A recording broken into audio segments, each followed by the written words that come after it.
Just to keep you all informed that the governor has entered any moment you'll be there at the Tagore Auditorium. Any moment you'll be there at the Tagore Auditorium.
Shall we all stand to our feet as we the governor and others coming into the hall? The governor and others coming into the hall. Distinguished dignitaries, esteemed vice-chancellors, academic leaders, esteemed vice-chancellors, academic leaders, delegates, ladies and gentlemen, delegates, a very good morning to all of you. A very good morning to all of you.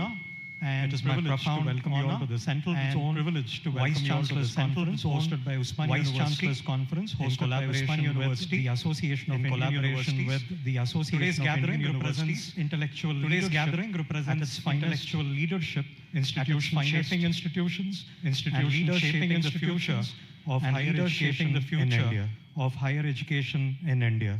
Kindly take your seats. Kindly take your seats.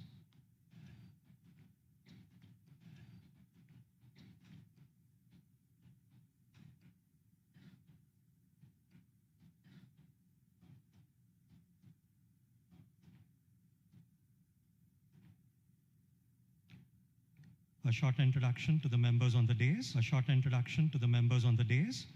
We welcome into our presence. Senior Professor Kumar Mulguram, sir. Vice-Chancellor Usmania University. Vice-Chancellor Usmania University. An alumnus of Usmania University, a distinguished academic leader, and recipient of Academic Meritorious Teacher Award, recipient of State Meritorious Teacher Award of this historic university. Sir has been steering the university towards innovation, digital transformation and academic excellence. Digital transformation and academic excellence. By your leadership, we are honored. By request, by your leadership, OSD to the Vice-Chancellor, Professor OSD to the Vice-Chancellor, Professor S. To welcome sir with the floral bouquet. To welcome sir with the floral bouquet.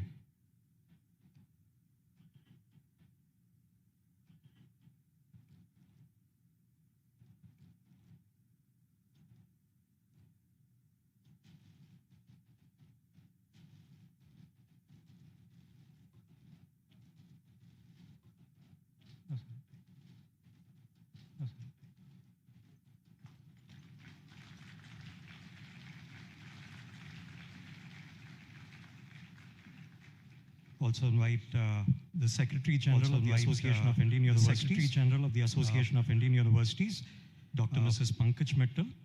Dr. Mrs. Pankaj Mittal, the second woman secretary in AIU, the second woman secretary in higher education history for over 3 decades, and the recipient of the President of India Award and the recipient of the Digital Initiatives in Higher Education for Digital Initiatives in Higher Education. By your presence, Madam, we are privileged by your Honorable Vice-Chancellor, sir. May I request to welcome Ma'am with a floral bouquet.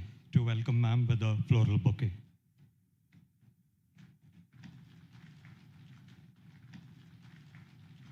We're equally delighted to have in our midst Professor Vinay Kumar Pathak, President Association of Indian Universities, Association of Indian Universities, President of the Association of Indian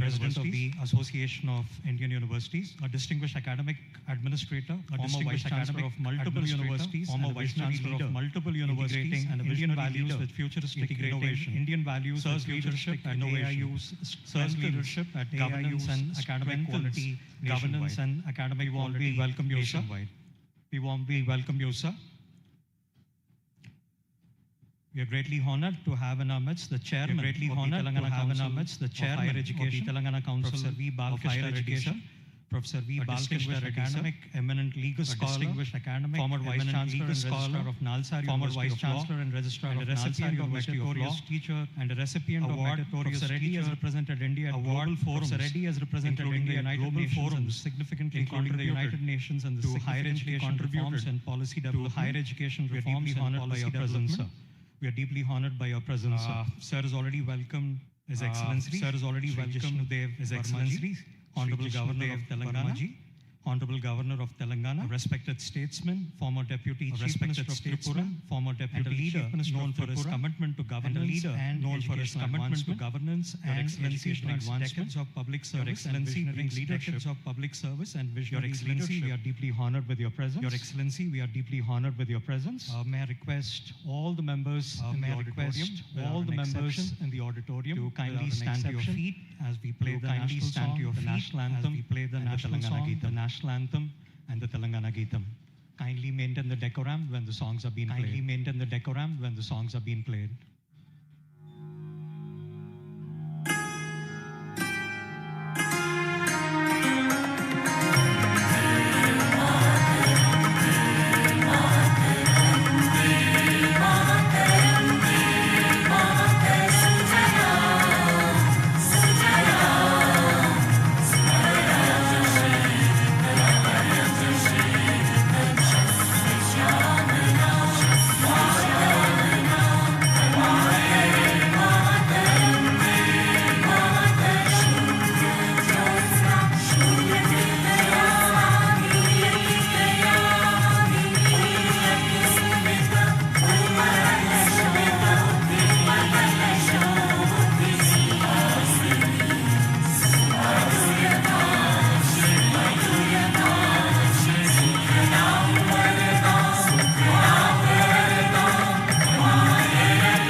take your seats. Kindly take your seats. Thank each of you all for your cooperation. Thank each of you all for your cooperation. In our Indian tradition, every significant beginning is marked by every significant beginning is marked by an enlightening wisdom. My request all the dignitaries on the dais. My request all the dignitaries on the ceremonial lighting of the lamp. Proceed for the ceremonial lighting of the lamp. Professor Prasanna ma'am. My request to please coordinate. Prasanna ma'am to please coordinate.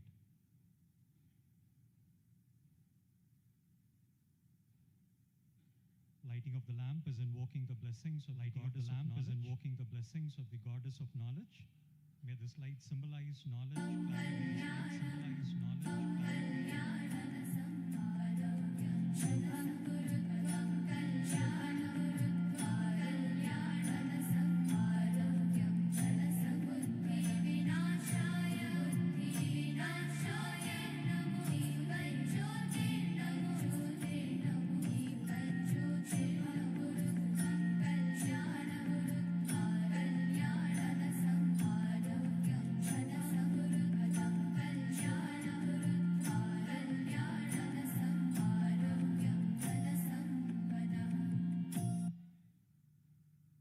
May this light symbolize knowledge, clarity. May this light symbolize knowledge of Indian higher and the collective vision of Indian higher education.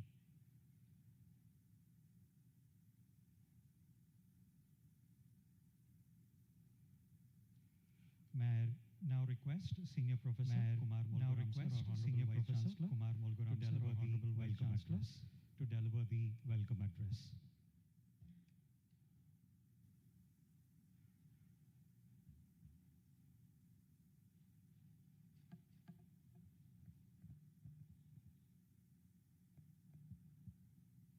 Very good morning, one and all. Distinguished chief guest, Sri Vishnudev Vermaji, Honorable Governor of Telangana.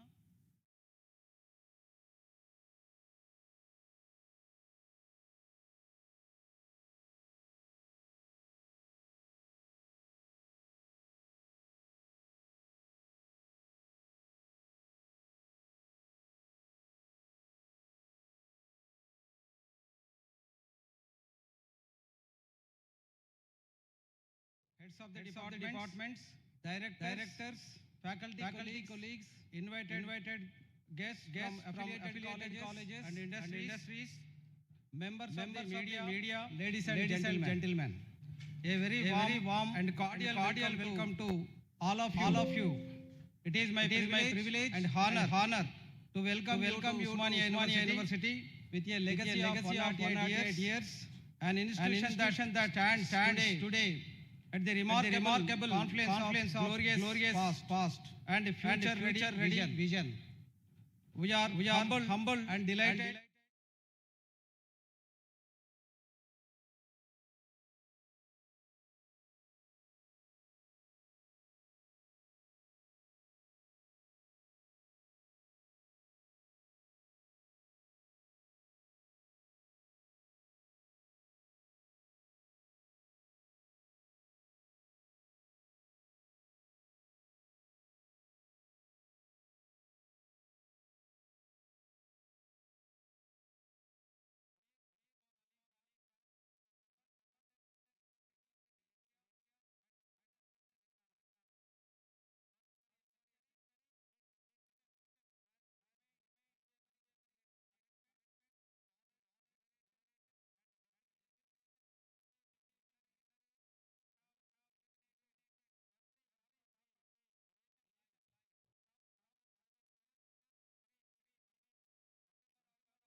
and over 97,600 citations according to Scopus.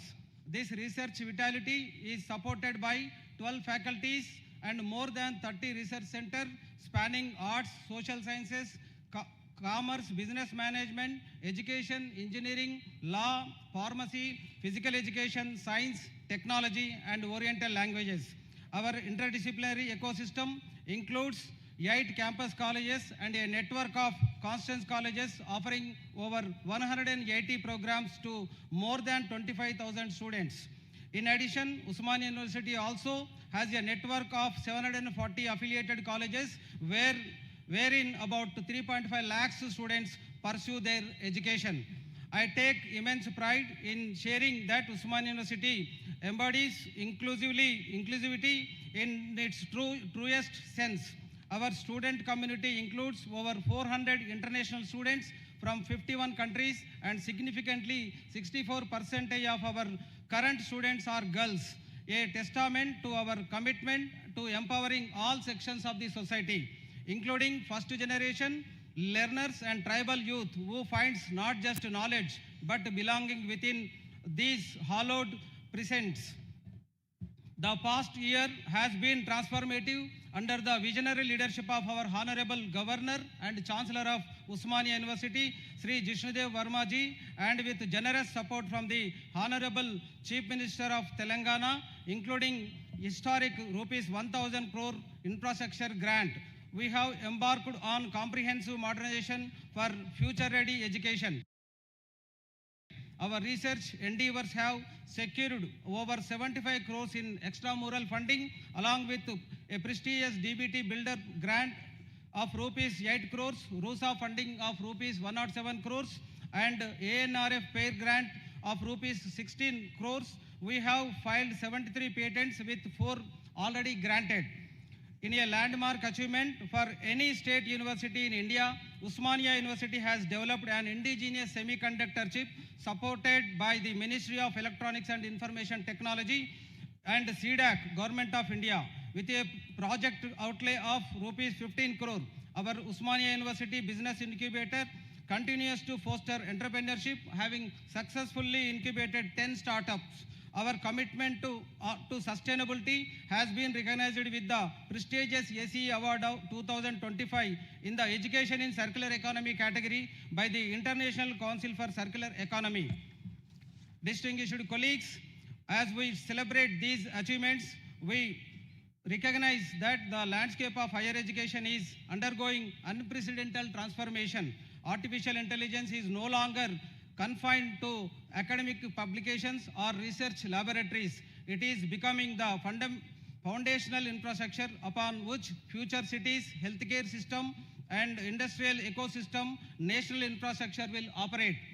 Recognizing this historic transition, Usmania University has strategically repositioned its Center of Excellence in Artificial Intelligence and Machine Learning as a dedicated institutional hub for artificial intelligence for smart cities, intelligent healthcare systems, and scalable industrial intelligence. This is not merely a research initiative, it is an institutional transformation. This center is designed to develop and deploy indigenous AI systems capable of supporting infrastructure at institutional, city, state, national, and international scale. We are focusing particularly on generative AI-powered multi-agent systems, autonomous systems capable of coordinating transportation networks, healthcare infrastructure, emergency response system, energy systems, and public infrastructure. These systems represent the future of infrastructure management, where intelligent agents collaborate in real time to ensure resilience, efficiency, sustainability, and scalability. This work directly aligns with national priorities, including the India AI Mission, Smart Cities Mission, National Digital Health Mission, and Vision of Vikasit Bharat 2047, and the Rising Telangana Mission 2047. Equally important, this initiative contributes directly to advancing the United Nations Sustainable Development Goals, including quality education, good health and well-being, resilience infrastructure, sustainable cities, clean energy optimization, and climatic action. What makes this initiative particularly powerful in its interdisciplinary foundation, bringing together expertise from diverse domains.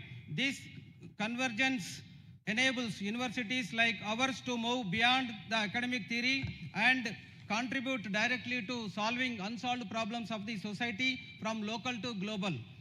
Dear esteemed colleagues, this Vice-chancellor's meet will deliberate on three pivotal points leading AI and quantum technologies into curriculum, pedagogy, and governance, fostering AI-driven indigenous research and product development, and establishing a national regulatory framework for AI ethics.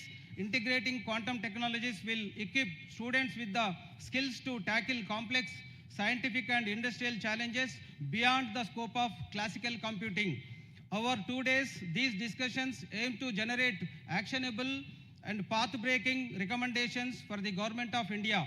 The objective is to blueprint a roadmap for creating higher education institutions that are not only AI and quantum enabled, but also globally competitive and ethically grounded, ensuring India's leadership in the future of education and innovation.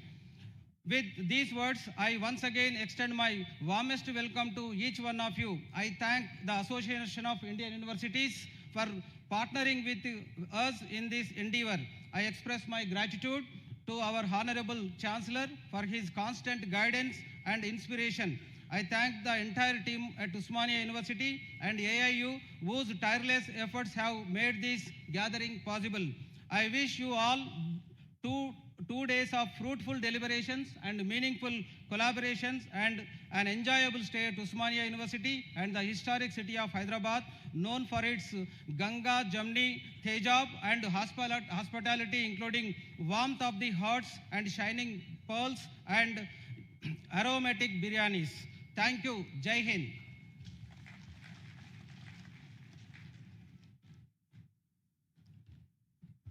Thank you so much, sir, for your welcome address and for setting the tone for this conference with clarity and commitment. Now it's time to invite Dr. Mrs. Pankaj Mittal to address this distinguished gathering.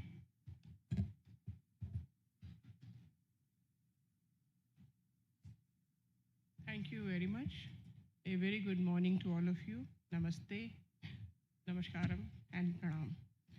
The chief guest of today's conference, the Honorable Governor of Telangana and Chancellor of Osmania University, respected Shri Jishnu Dev Vermaji, the President of AIU, Professor Vinay Pathakji, the Vice-chancellor of Osmania University, who is hosting this conference and is a wonderful host, Professor Kumar Molugramji, the dynamic chairman of Telangana State Council for Higher Education, Professor V. Balakista Reddy ji, the past president of AIU, Professor G.D. Sharma ji, who is here, distinguished chairpersons, speakers, and representatives of apex bodies, esteemed vice-chancellors from the central zone of India, the notable persons of this conference from both from Osmania University and AIU, faculty members, scholars, and students of Osmania University who are present here, media persons, ladies and gentlemen. A very warm welcome to this Central Zone AIU Vice-Chancellors Conference on the theme Creating AI and Quantum-Enabled Higher Education Institutions. A very, very relevant theme, keeping in mind that the AI Impact Summit is happening in Delhi, which is an international summit and of great importance to India. So this conference, which is being held in parallel to the AI Impact Summit, is important for us. Thanks to Professor Kumar, Vice-Chancellor of Osmania University, for giving us the excellent hospitality and eye for detail. For the first time, we have seen that the welcome starts from the airport itself. At the airport, there were so many digital boards which told about this conference, and that brings a lot of visibility to AIU as well as to Osmania University that these type of conferences are happening. I got a call before even reaching Osmania that you are holding a conference. We saw the board on in the airport at Hyderabad. And then all through the way also, there were so many hoardings displaying the conference of this magnitude. Thank you, Dr. Kumar, for this welcome. I will also like to thank Professor P. Chandra and Professor Sujata and the entire team who have been working along with our coordinator, Dr. Vijendra Kumar, for making this conference successful. I mean, even small details like where to stay, where to hold the conference, where to hold the technical sessions. So every details have been taken care of. And any of you, if any difficulty you face in any of the aspects, do come to me. We will take care of it. But I'm sure you will not find any. We are grateful to Shri Jishnudev Verma ji, the Honorable Governor of Telangana, for accepting our invitation and for coming to this conference that shows his commitment, the time he devotes to academics. And for those who do not know, Shri Verma ji is not only an academician, an accomplished politician, he is also a poet, and he is also an accomplished badminton player. He was the head of the Badminton Association of India in the past. So thank you, sir. Thank you for accepting our invitation to come to this conference. This conference is special for you because AIU has completed 100 years. 2025 we completed 100 years. 1925 we were established. And this is the first Central Zone VC conference in the 100th year on the team creating AI and quantum-enabled HAIs.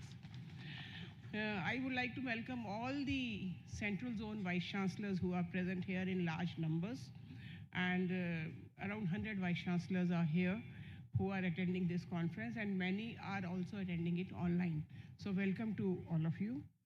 This is our 4th conference in this year. First conference was the North Zone Conference, which we held in lovely Professional University. It was on the theme Integrating Traditional Wisdom in Curriculum and Research.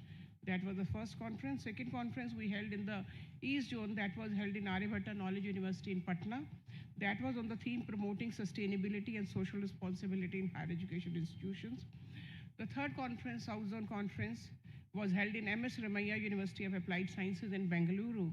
The theme was Promoting Entrepreneurship and Startups in Higher Education Institutions. And the fourth and the present conference, which is being held in Osmania University, is on the theme Creating AI and Quantum-Enabled HEIs. The themes are kept according to the state where we are holding the conference. So AI and quantum technology is akin to Hyderabad. So this conference is on this theme. The next conference will be West Zone Conference, which will be in Udaipur, in Janardhan Rai University, Rajasthan Vidyapeeth. That will be on self-reliant Bharat through Swadeshi, economic patriotism and techno-nationalism. And the final conference where all of you would be coming, and we request you to block your dates. This is on in D.Y. Patil University, Pune. We have already sent the letters. D.Y. Patil University, Pune, from 28th to 30th April, 28th, 29th, 30th April. That will be on the theme Shaping Self-Reliant Bharat Through Knowledge and Innovation. Actually, this main theme, these 5 sub-themes of the zonal conferences are feeding to the main theme of the conference, which is on self-reliant Bharat. Before I talk about the present conference, let me tell many of you are new to the AIU system, and especially for the Honorable Governor, sir, about AIU. AIU is a body which is a 100-year-old body, and this is the world's largest university association. Right now, we have about 1,200 universities as our members, out of which around 20 are international members. So international universities are also becoming the associate members of AIU. And we also have many autonomous colleges who are becoming our members. We have started this lately, just 1 year back, to enroll autonomous colleges. So many autonomous colleges are also becoming our members. And the purpose was that because in the national education policy, we are thinking of having a de-affiliation system, colleges to become degree awarding institutions. So to do the capacity building of the colleges, we are making them the associate members of AIU. And the legacy of AIU can be known from the fact that stalwarts like Sir Palli, Dr. Radhakrishnan, Dr. Zakir Hussain, Dr. Shyama Prasad Mukherjee, Dr. Hansa Mehta, Dr. Mudalia, they have been the presidents of AIU in the past. So this is a legacy with which we are moving forward. And AIU gets itself involved in academics, research, like these type of conferences. We are a liaison between the government and the universities. And we also involve ourselves mainly in youth and culture, as well as sports and internationalization of higher education. So in youth affairs, we do many youth festivals, both at the zonal level and the national level. And the winners of the national level, they participate in international youth festivals. For example, last year, I'm just telling the data for the last year. Last year, Banasthali Vidyapeeth in Rajasthan, they participated in a program in Egypt. Parul University and Rani Durgavati University, they participated in China. Mumbai University in Italy. Banasthali Vidyapeeth again in Czech Republic, and then Manipur University of Culture, they participated in Hungary. So many of our universities are participating in international festivals, and they feel very good about it when they can showcase India's art and culture in foreign countries. Similarly, in sports, we do events at the national level. We hold something like 128 events every year. Then we do hold international events, and our students also participate in the World University Games. So in Tokyo Olympics, 44 Olympians went from the university sector. The World University Games, which were held last year in China, so it was a historic win for India with 26 medals in lots. We were 7 in the medal tally in the World University Games, and the Honorable Prime Minister of India lauded us from the House of the Parliament in Mann Ki Baat and also through a tweet. And last games, which were held in Germany, we won around 12 medals. Some of the recent achievements are like we have established a network called Indian Network for Internationalization of Higher Education. This network is basically for those universities who have an intent to do internationalization, but they don't know how to do it, whom to contact, how to approach, how to sign an MOU, how to sustain an MOU. So this network is for them. So any of the vice-chancellors who are present here, if you're not a member of INHI, do become a member of INHI. It is absolutely free of cost. So we will handhold you for improving the internationalization in your university. We have MOUs with the parallel university associations all around the world. Like we are Association of Indian Universities, so we have MOUs with Universities Australia, Universities UK, Mexican University Association, Taiwanese University Association, University Spain, Italy, almost all university associations in the world, we have an MOU. So it's very easy for us to find you a good partner in those countries. So partner universities can be found. We also take delegations of vice-chancellors to various countries. Like recently we went to Japan, 30 vice-chancellors delegation went to Japan. Earlier we went to China, we went to Spain, we went to Taiwan. So in these delegations, a lot of partnerships happen. So our universities meet their universities, a lot of discussions happen, and a lot of partnerships are there. So these delegations there, we also hold higher education summits to attract foreign students to India. So those summits so far we have held in the countries where we get foreign students. For example, we held in Nepal, we held in Sri Lanka, we held in Vietnam. So from there, foreign students come to India. So we are doing a lot of work in the internationalization of higher education, and any university which wants any hand-holding in the field of internationalization, we are there for you, but do become a member of INHI. Now coming to this conference, the theme is already clear to all. We are having 3 sub-themes. First sub-theme is on integrating AI and quantum technologies into higher education, curriculum, pedagogy, and governance.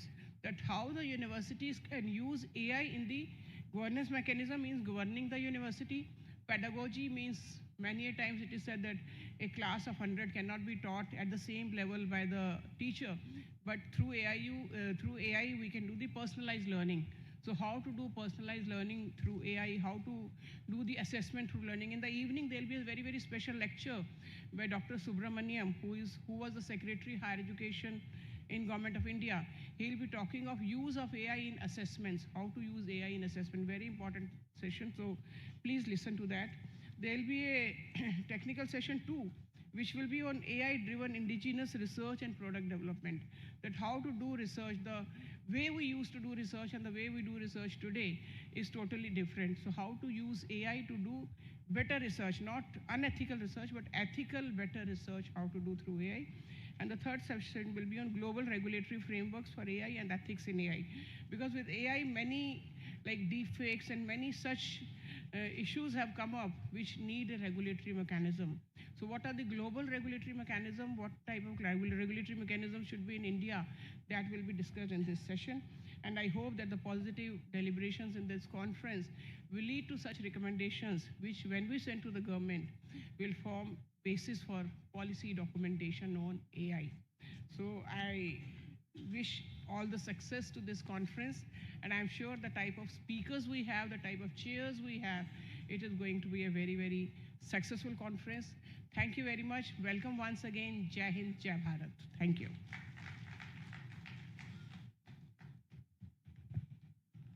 Thank you, Madam, for your insightful articulation of transformative reforms in higher education. Now, may I invite Professor Vinay Kumar Pathak, President AIU, to kindly deliver the presidential address in a crisp way.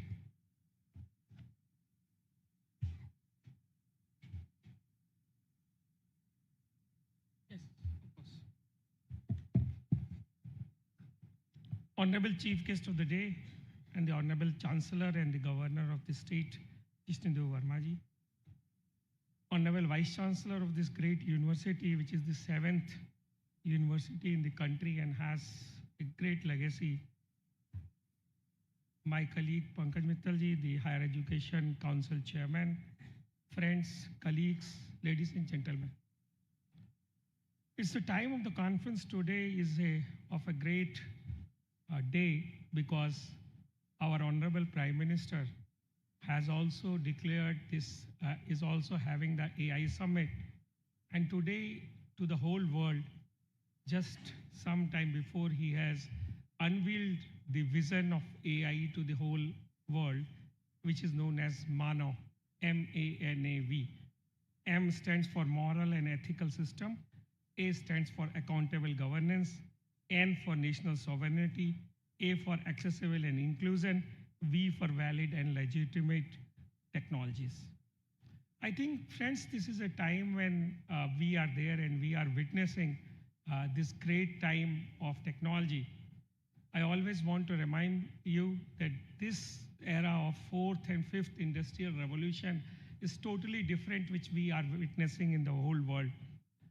First industrial revolution occurred when the steam engine was discovered. Second was then electricity was discovered. Third was there when the radio waves and all those things we discovered.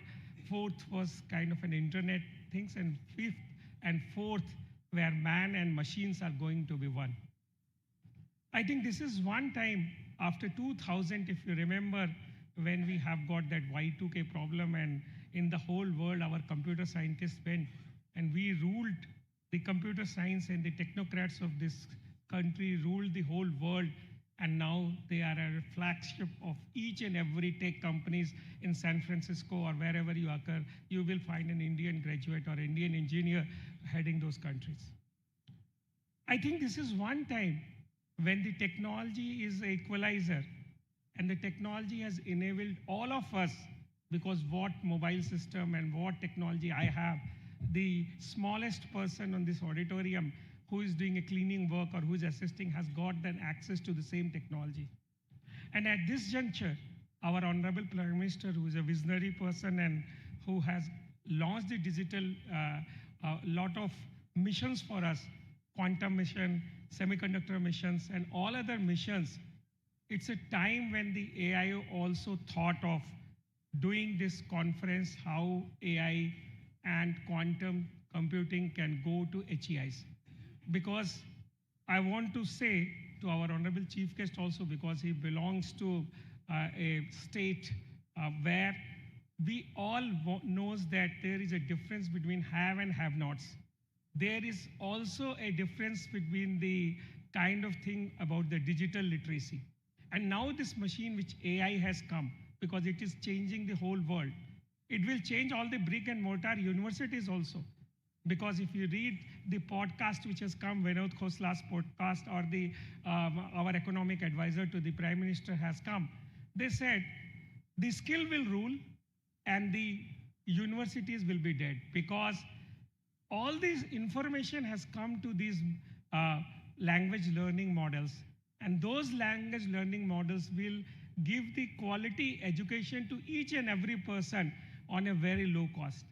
Sometimes before we used to say we will read in Stanford, we will kind of go in Osmania University or Delhi University, but the same information is now accessible to everybody. In the recent days, we have seen that now AI can solve many problems in the medical field and also in the HEIs, like student services, question paper setting, the kind of assessment which you are doing and making you skills, writing your biodatas and trying to do much more kind of things. But how this quantum computing and AI will come, we will deliberate, and this is the need of our. At my university, which is Kanpur University, where I am Vice-chancellor, I have started the course which is known as AI for all, Artificial Intelligence for All. Because AI is not only for engineering, it is for science, it is for humanities, it is for physical education, it is for each and everything. But the compute is costly. How to put compute to a smaller pupil, to a people who is at the last mile, who is in our affiliated college? These are the questions which we have to deliberate in this country, because countries is having a very larger and kind of big. The other important thing which we are working is, in the whole world geopolitically, all of us, you know that we talk about the diplomacy in the international framework. But with this AI coming, we will also have LLM diplomacies, language learning models diplomacy. So these learning models where like Grok, ChatGPT and all those AI platforms which are using has got also disadvantage. Because if I want to know what is the kind of tradition we are following in Telangana or Andhra or Tripura, they will give the answers which are more biased towards the Western systems. So our Honorable Prime Minister has changed a lot of things in the pedagogy and the curriculum, but these new models, so we have to develop, like we are working on Indian knowledge systems, we have to also work on Indian language learning models. And some IITs like IIT Kanpur and people are working. So these are the challenges. These are important things. But the next 10 years will decide whether we will have our own products or whether we will have the products which we will buy.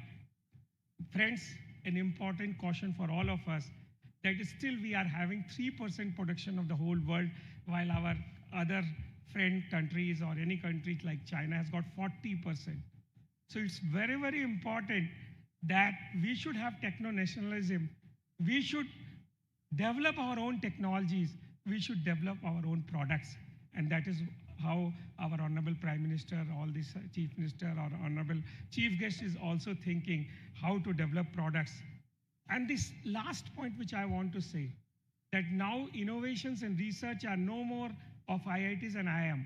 It has gone with these technologies to Tier 2 and Tier 3 cities. And all Tier 2 and Tier 3 cities are equally capable. Their students are capable, because the patent filing, if you see, there more than 50% patents are filed by Tier 2 and Tier 3 cities. If you look to the unicorns and sunicorns which have come, I have also come from the places, Tier 2 and Tier 3 cities. So the technology is leveraging, Tier 2, Tier 3 cities are coming, the divides are bridging. So these are all new phenomena, but we have to work hard to achieve all those kind of things. In the last, I want to say the famous thing which is written in our Vedas, Ano Bhadra Kratvo Yantu Vishwata. Let noble thoughts come to us from all directions. And last 4 lines from our own alumni and the late Prime Minister of this country, who has done a lot of things, from Atal Bihari Vajpayee ji, who has written this thing. He's an alumni of our university. So wherever I go, I read these couplets as a kind of a thing, because he is a great visionary who has made the country, which have said, Bhari dupahri mein andhyara, suraj parchhain se hara, antartam ka neye nichode, buji hui baati sulgaएं, आओ फिर से दिया जलाएं, हम पड़ाव को समझे मंजिल, लक्ष्य हुआ आंखों से ओझल, वर्तमान के मोह जाल में आने वाला कल न भुलाएं, आओ फिर से दिया जलाएं, आहुति बाकी यज्ञ अधूरा, अपनों को विघ्नों ने घेरा, अंतिम जय का ब्रज बनाने, नौ दधी हड्डियां गलाएं, आओ फिर से दिया जलाएं. Thank you very much. Thanks for understanding. Thank you so much, sir, for your message and thoughtful leadership. May I invite the Chairman of Telangana Council for Higher Education to give his message as guest of honor.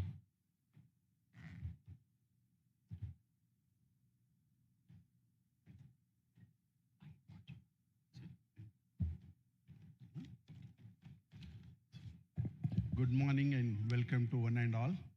His Excellency Governor and Chancellor of Usmania University, AIU President and General Secretary, Professor Kumar, Vice-chancellor, Usmania University, and host of this event, and Honorable Vice-chancellors from different parts of the India, professors, delegates, media friends, and my dear students.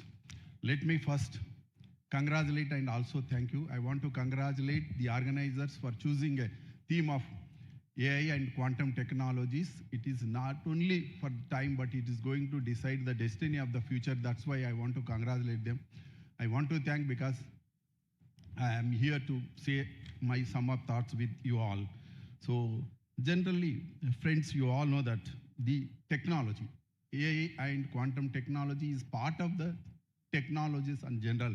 What is a technology? When technology started, how technology is influencing all of us, more particularly higher education.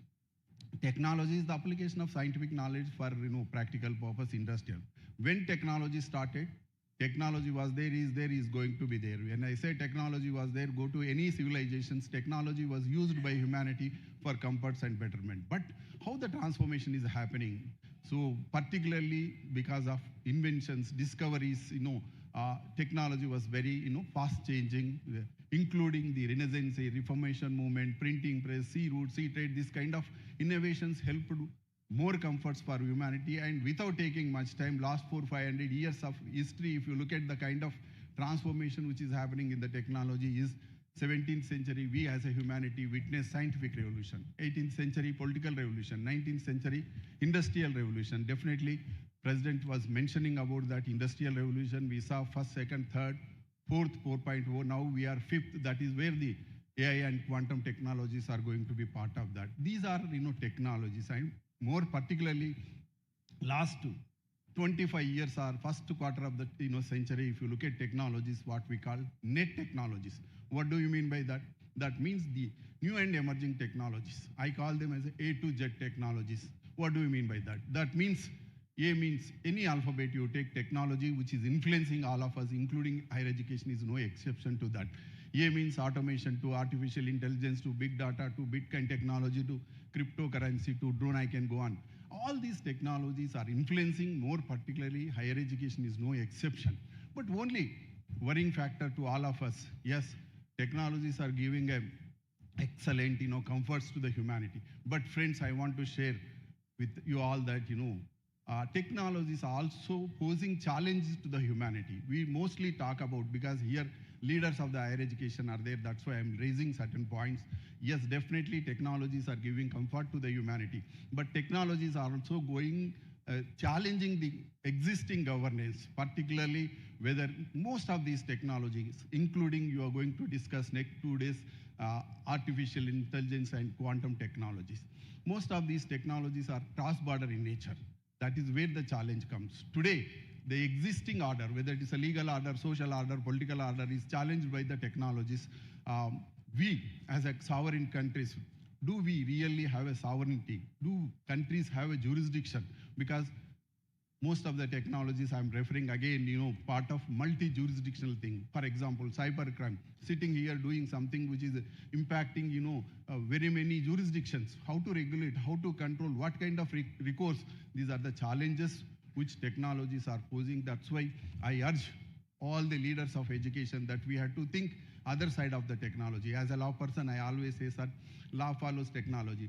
Technological development necessitate the legal regulations. It is true with AI technologies or quantum technologies. Of course, higher education is influenced. If you look at last 7-8 decades, 5 important factors which influence the higher education, including globalization, liberalization, privatization, digitization. Just now I told you how digital technology, and COVIDization. You know what is COVIDization? You are familiar with all other things. COVIDization is a term which I am using. I don't say I discovered or invented, but the kind of transformation which happened, like globalization, liberalization. COVIDization impacted the global governance, more particularly education system. We all know that last 5 years, the kind of transformation which happened in the education system because of COVID pandemic, we all know that. So these are, challenges, changes which we all have to take into consideration. Earlier, countries ruled by maybe, a bipolar world, after the Second World War, multipolar world, unipolar world. But today I'm telling you, friends, future is going to be decided by the technopolar world. This is what we all have to think. Whether it's a good or bad, differentiable, debatable issue, I'm not going to, but this is going to be the reality in the context of AI and quantum technologies. So all these are all important things we all have to, look at. Lastly, because I can see a lot of leaders of the education is here, one important thing I want to tell you all that today, we all know that, CSR, corporate social responsibility. Yes, earlier, corporate social responsibility was a voluntary philanthropy, charity. But today it is mandated by, as a law person I can speak, Section 135 of the Companies Act 2013 mandates that, companies earn, they have to give back to the society. But today, we as a leaders of education have to think about ASR. What is ASR? Academic social responsibility, institutional social responsibility, university social responsibility. That's why I urge you all that we, as the leaders of the education, higher education, we have to think that, societal, giving back to the society is the need of our, more particularly 21st century higher educational institutions or universities are going to play an important role. Lastly, as a chairman, Telangana Higher Education Council, what is our, vision, mission? Higher education at the doorsteps of the needy with affordable cost without compromising quality. Affordability, accessibility, quality, equity, inclusiveness. With these objectives, we are trying to reform education. Of course, there are challenges, but whether it's a curriculum revision or academy industry, relationship, all this. With this, I know.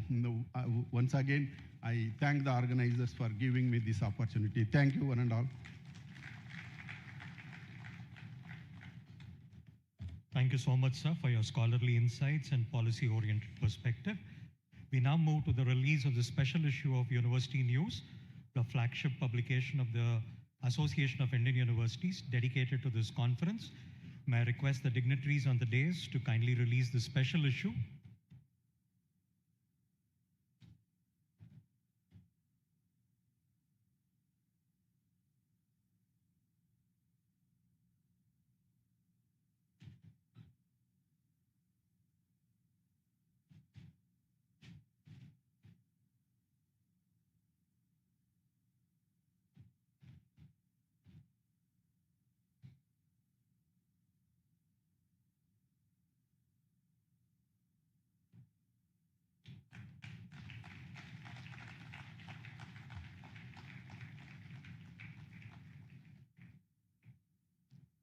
Thank you, esteemed dignitaries. It's now my privilege to invite His Excellency Sri Jishnudev Verma to deliver the inaugural address.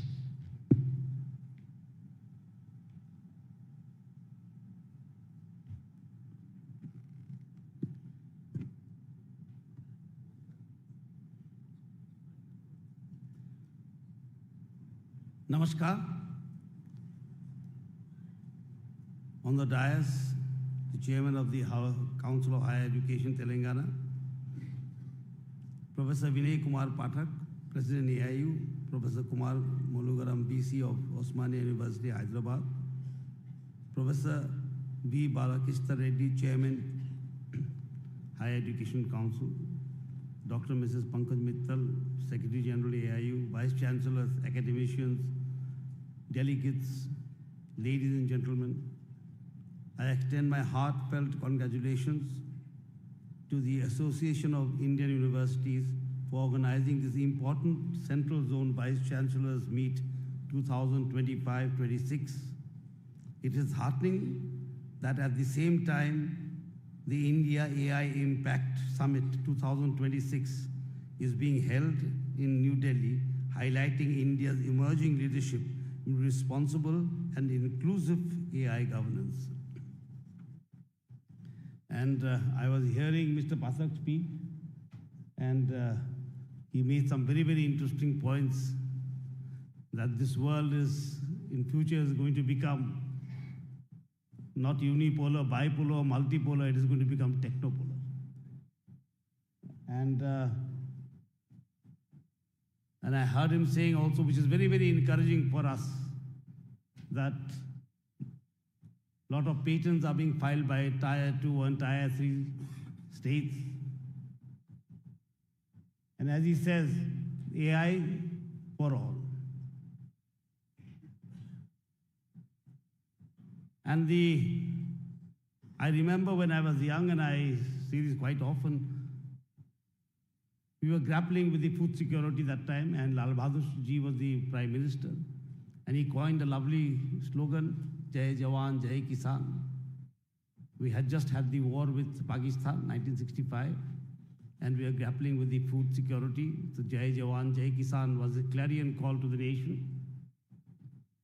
And after that came Sri Atal Bihari Vajpayee, and he did the Pokhran blast. And he added to the slogan saying, Jai Jawan, Jai Kisan, Jai Vigyan. And then came our visionary Prime Minister, Sri Narendra Modi ji. And he further added a word to that slogan, Jai Jawan, Jai Kisan, Jai Anusandhan. And the slogan became Jai Jawan, Jai Kisan, Jai Vigyan, and Jai Anusandhan. Age of research, as Mr. Pathak was saying, a techno-polar world. And so, we must see, as the chairman of the Council of Higher Education also made a very lovely point, I shall repeat.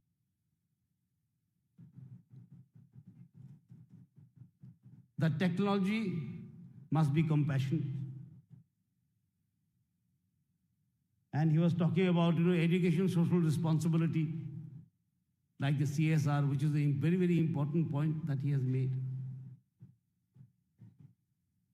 How do we make education responsible? How do we make technology responsible, compassionate? A technology that weaves into society instead of, being thrust upon society. How technologies can be woven into society to strengthen the social fabric or the national fabric of this nation. That is a challenge that faces all of us. And I remember as a young man, I used to read a lot of books and all that when I was very young, and I had read a book named Power Shift by Alvin Toffler. And so many years back, he spoke of a power shift that is happening. A shift of power from the landed gentry to knowledge and to technology. And today that has happened. That's why Mr. Pathak was talking about polar world. A world that will be driven by technology. And how that technology will be used, how it will be woven into society to strengthen the fabric, national fabric, to strengthen the national character of the nation, how it will reach out to the last man, to the last mile, how technology will create wealth with compassion and empathy. As the Prime Minister says, how technology will help in Sabka Vikas. Sabka Vikas. And Sabka Vikas is only possible through, he says, Sabka Prayas. And it will strengthen the national character when it has Sabka Viswas, when it reaches out to the last man. So this is a very important conference that you are holding, and I am very happy to be here, and especially by an organization that is very reputed, the AIU, the Association of Indian Industries. It focuses on ethical framework, regulatory standards, and equitable AI access, aligns with the Vice-chancellor's meet, reaffirming India's commitment to inclusive technological advancement. And I'm glad to know that the AIU today represents more than 1,000 universities, including international institutions, strengthening the academic cooperation nationwide. As the Secretary General was saying. And it is also a matter of great pride the stalwarts like Sarvapalli Radhakrishnan, Dr. Zakir Hussain, and Dr. Shama Prasad Mukherjee have served as AIU presidents. And I am very glad to know that the Osmanian University continues to promote interdisciplinary research, innovation, and strong industry-academia partnerships.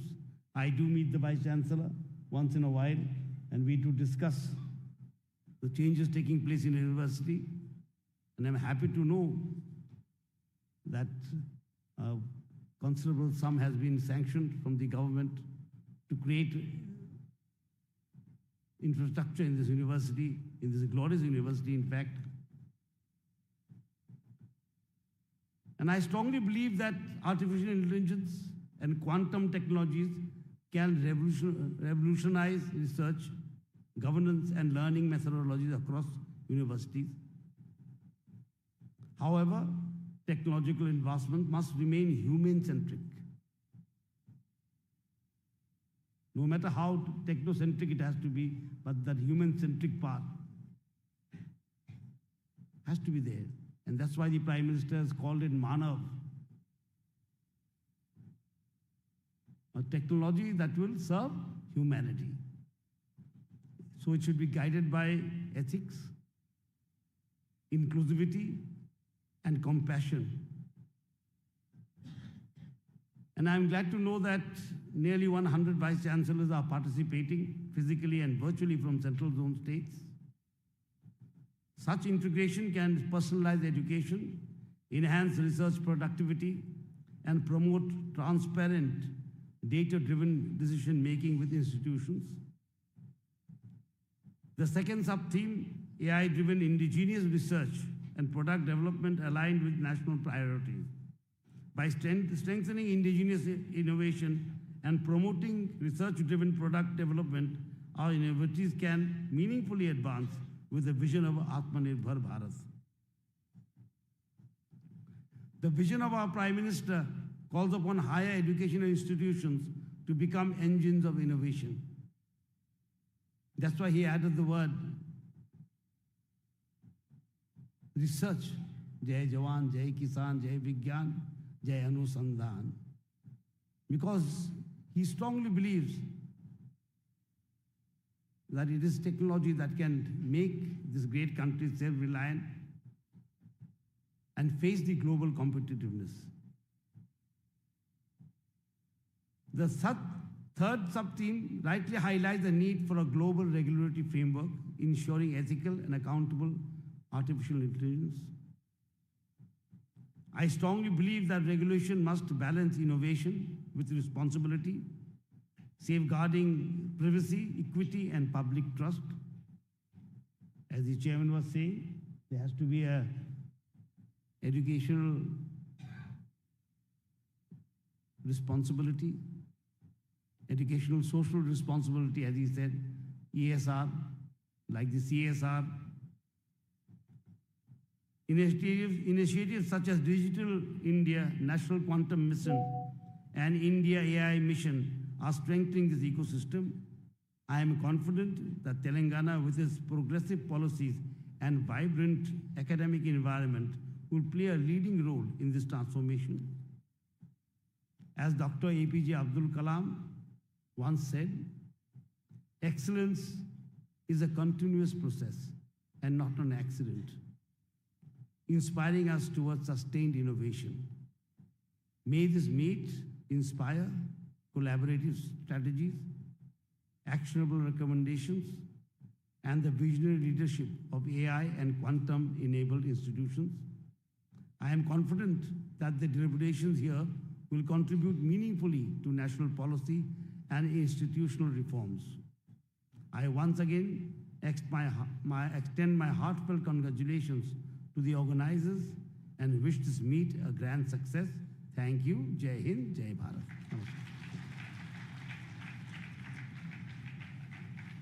I think you can do a better job by putting your hands together and give a bigger round of applause for the wonderful message that was delivered. Your Excellency, we are deeply grateful for your inspiring and statesman-like address. Your emphasis on value-based education and institutional responsibility profoundly guides this conference. We have a short felicitation. May I request our Honorable Vice-Chancellor first to do the honors to the chief guest, His Excellency Sri Jishnudev Varmaji.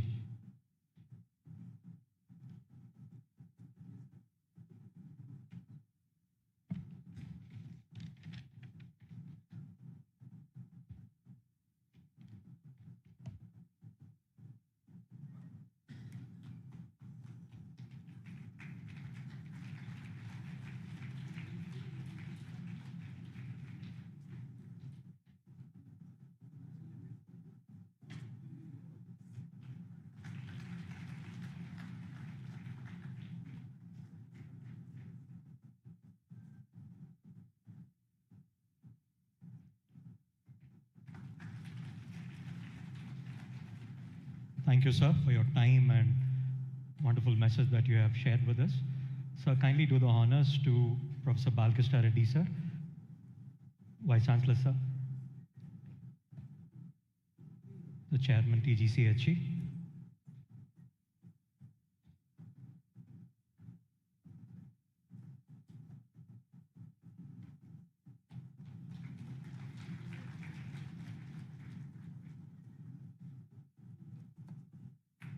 Thank you, sir.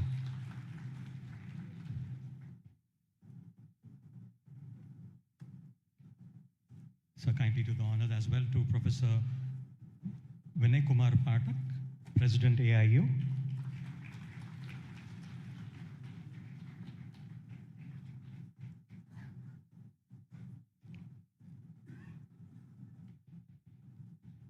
Sir, request you to please honor Dr. Mrs. Pankaj Mittal, Secretary General of AIU.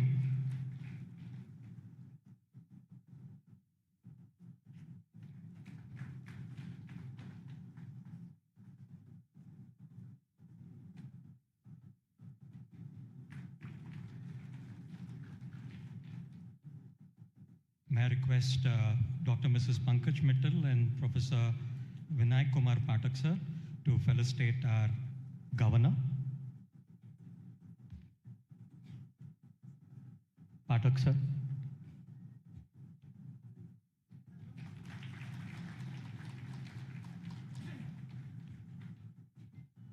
Sir, ma'am, kindly do the honors to Balkrishna Reddy, sir, as well.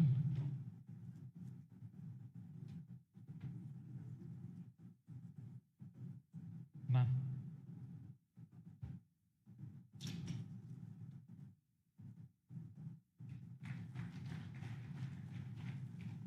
So to our Honorable Vice-Chancellor, sir.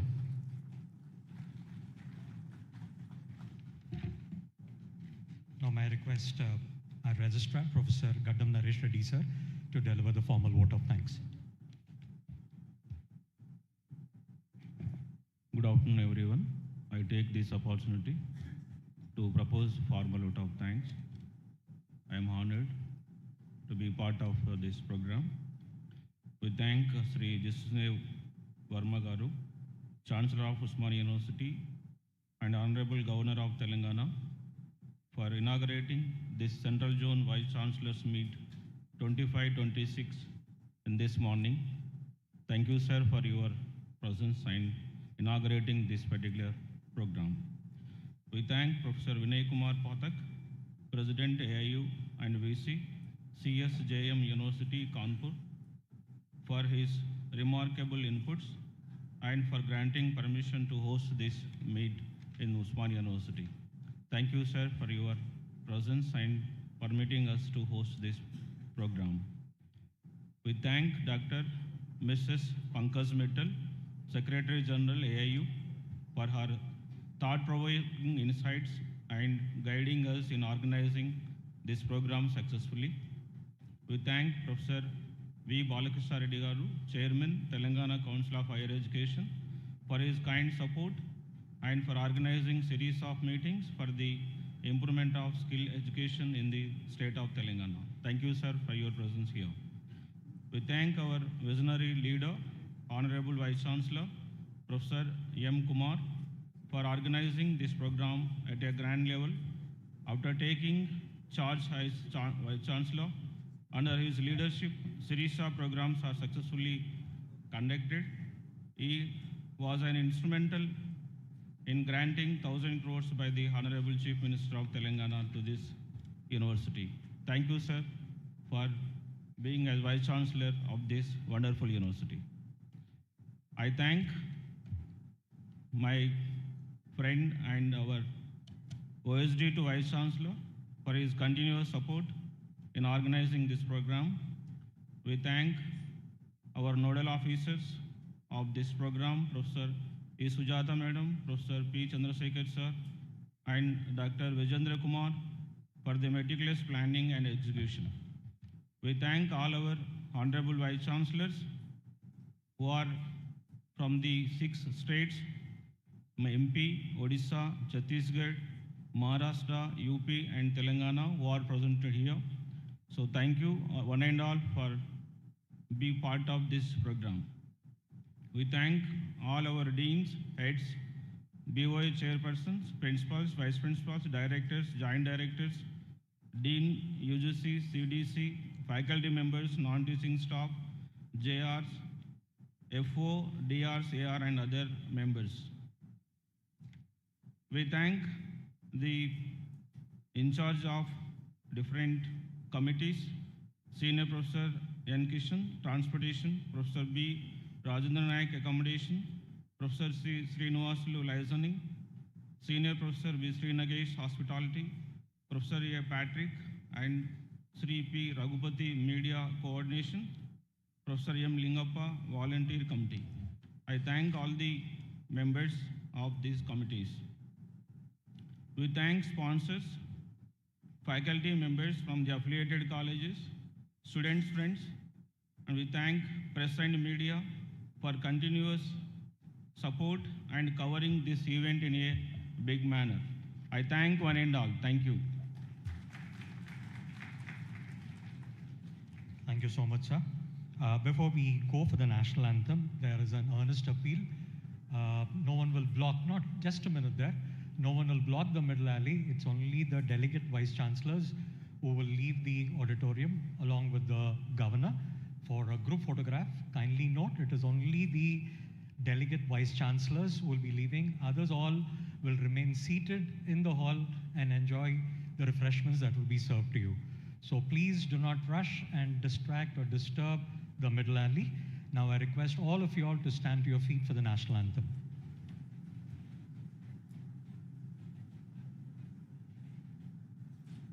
Jana Gana मन अधिनायक जय हे भारत भाग्य विधाता पंजाब सिंध गुजरात मराठा द्राविड उत्कल बंगा विंध्य हिमाचल यमुना गंगा उच्चल जलधि तरंगा तव शुभ नामे जागे तव शुभ आशीष मांगे गाहे तव जय गाथा जन गण मंगलदायक जय हे भारत भाग्य विधाता जय हे जय हे जय हे जय जय जय जय हे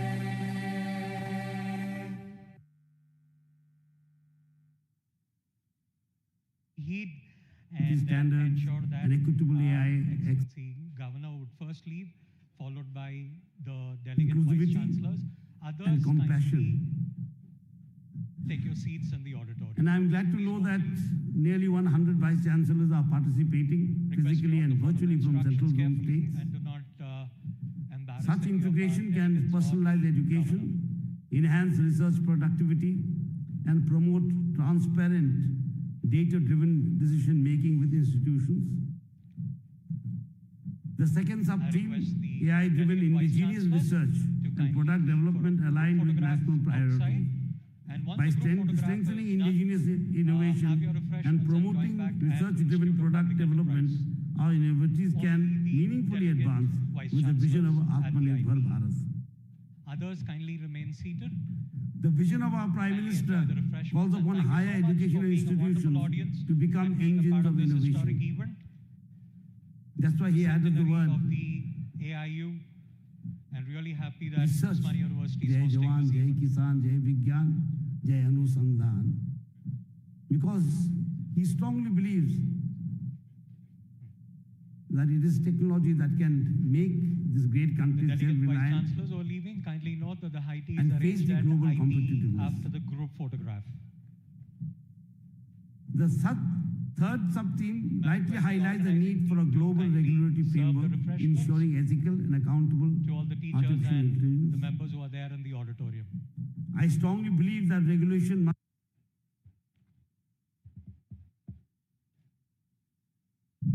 because he strongly believes Yeah, you can do it on both the sides there. that it is technology that can make this great The country delegate self-reliant vice-chancellors who are leaving kindly note that the high tea is and face arranged the at global IP competitiveness. after the wait group for a while photograph. without distracting the group photograph which is going on. The You can have your third refreshments here sub-theme and rightly highlights the need for a global Please serve regulatory framework outside at the tent. ensuring ethical and accountable To all the teachers artificial and want anything intelligence. be spilled in the auditorium. I strongly believe that regulation must Thanks to all our media friends and thanks for the coverage that's happening because from he strongly the press believes meet. Yeah, you can do it on both the Appraiser sides there. and the that inaugural it as is well. technology that can make this great country The delegate self-reliant vice-chancellors who are leaving kindly note that the high tea is and face arranged the at global IP competitiveness. after the Wait group for a while photograph. without distracting the group photograph which is going on. The students who are waiting third outside sub-theme who are rightly sitting in the highlights the gallery need kindly for a note global that the regulatory refreshments are being framework served ensuring outside. ethical and Don't rush. accountable Let the artificial photographs and other intelligence. things get over at auditorium. I strongly believe that Entrance of the regulation must auditorium and then you can collect your refreshments. The Thanks to all student our media friends. volunteers, and thank thanks you for so the much coverage that's for happening coming over for this historic event. he strongly The press believes meet, Yeah, you can do it on both the sides there. and the inaugural that it as is well. technology that can make this great country The delegate self-reliant vice-chancellors who are leaving kindly note that the high tea and is face arranged the at global IP competitiveness. after the Wait group for a while photograph. without distracting the group photograph which is going on. The students who are waiting outside third sub-theme who are rightly sitting in the highlights the gallery need kindly for a note that global the regulatory refreshments are being framework served outside. ensuring ethical and Don't rush. accountable Let the artificial photographs and other things intelligence. get over at auditorium. I strongly The believe that entrance of the regulation must auditorium and then you can collect your refreshments. The Thanks to all student our media friends. volunteers, and thank thanks you for so the much coverage that's for happening. coming over for this historic event. he strongly The press believes meet, Yeah, you can do it on both the sides there. and the inaugural that it as is well. technology that can make this great country The delegate self-reliant vice-chancellors who are leaving kindly note that the high tea and is face arranged the at global IP competitiveness. after the Wait group for a while photograph. without distracting the group photograph which is going on. The students who are waiting outside third sub-theme who are rightly sitting in the highlights gallery. it is technology that can make this great country The delegate self-reliant vice-chancellors who are leaving kindly note that the high tea is and face arranged the at global IP competitiveness. after the group photograph. Without distracting the group photograph which is going on. The students who are waiting outside third sub-theme who are rightly sitting in the highlights gallery. it is technology that can make this great country The delegate self-reliant vice-chancellors who are leaving kindly note that the high tea and is face arranged the at global IP competitiveness. after the group photograph. Without distracting the group photograph which is going on. The students who are waiting outside third sub-theme who are rightly sitting in the highlights gallery. it is technology that can make this great country The delegate self-reliant vice-chancellors who are leaving kindly note that the high tea and is face arranged the at global IP competitiveness. after the group photograph. Without distracting the group photograph which is going on. The students who are waiting outside third sub-theme who are rightly sitting in the highlights gallery. it is technology that can make this great country The delegate self-reliant vice-chancellors who are leaving kindly note that the high tea and is face arranged the at global IP competitiveness. after the group photograph.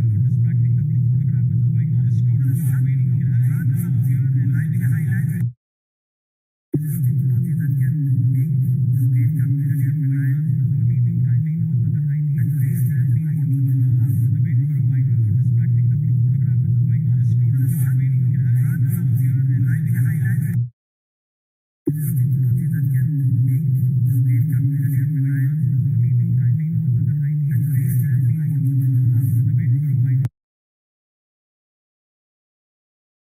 Serious research and product development aligned with national priorities.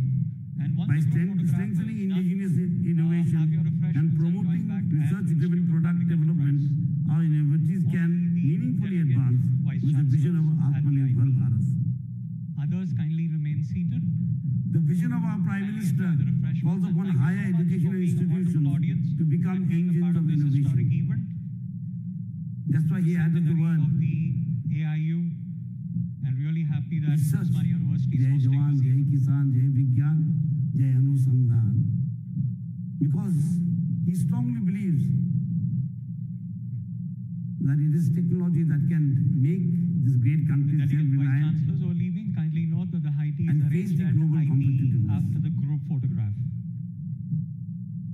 The third sub-theme rightly highlights the need for a global regulatory framework ensuring ethical and accountable To all the teachers artificial and the intelligence. members who are there in the auditorium. I strongly believe that regulation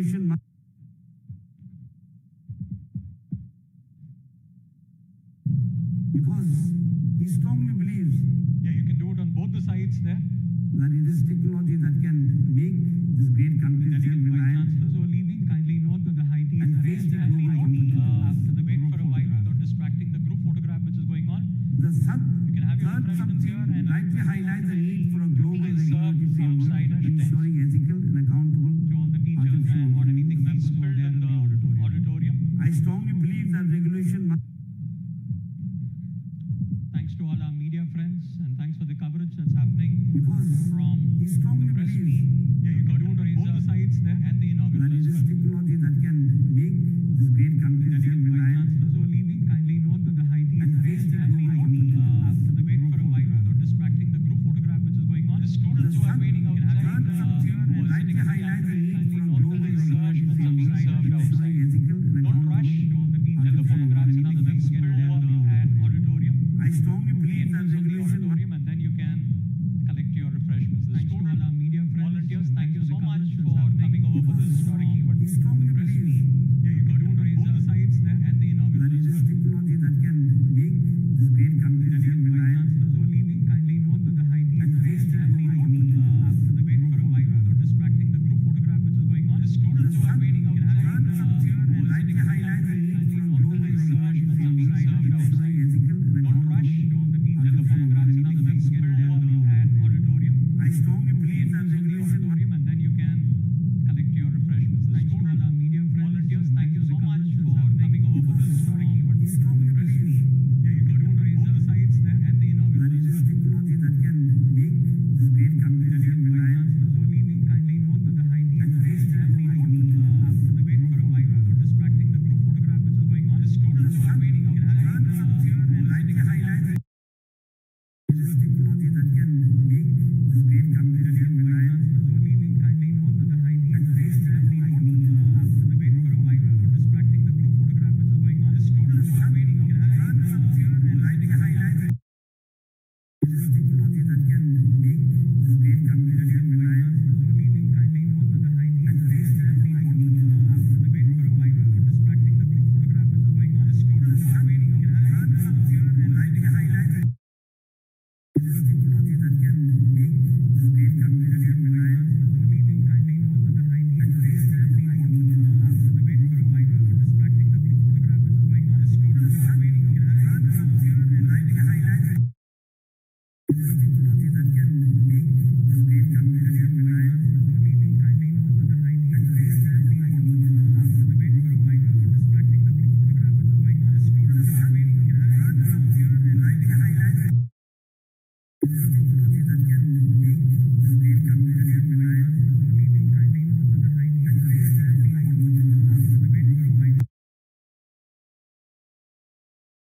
Serious research and product development aligned with national Outside, priorities. and once By the group photograph strengthening is done, indigenous innovation have your refreshments and and promoting join back and research-driven distribute product to the development, our universities can meaningfully advance with the vision of Atmanirbhar Bharat. Others kindly remain seated. The vision of our Prime Minister calls upon higher educational institutions to become engines of Historic innovation. event. That's why he added the word Of the AIU, and really happy that research. Ceremonial University Jai is hosting Jawan, this Jai event. Kisan, Jai Vigyan, Jai Anusandhan. Because he strongly believes that it is technology that can make this great country self-reliant Vice-chancellors who are leaving, kindly note that the high tea is and face arranged the at global IT competitiveness. after the group photograph. The third subtheme rightly highlights the need for a global regulatory framework ensuring ethical and accountable To all the teachers artificial and the intelligence. members who are there in the auditorium. I strongly believe that regulation must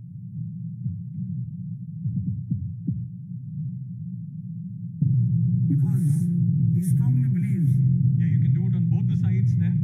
that it is technology that can make this great country self-reliant Vice-chancellors who are leaving, kindly note that the high tea and is face arranged the at global competitiveness. after the wait for a while without distracting the group photograph which is going on. The You can have your third refreshments here subtheme and rightly highlights the need for a global Please serve regulatory framework outside at ensuring ethical and accountable to all the teachers and want anything members who are there in the auditorium. I strongly believe that regulation must Thanks to all our media friends and thanks for the coverage that's happening because from he strongly the press believes meet. Yeah, you got to on both the sides there and the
So that one, the last one.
in the field of AI.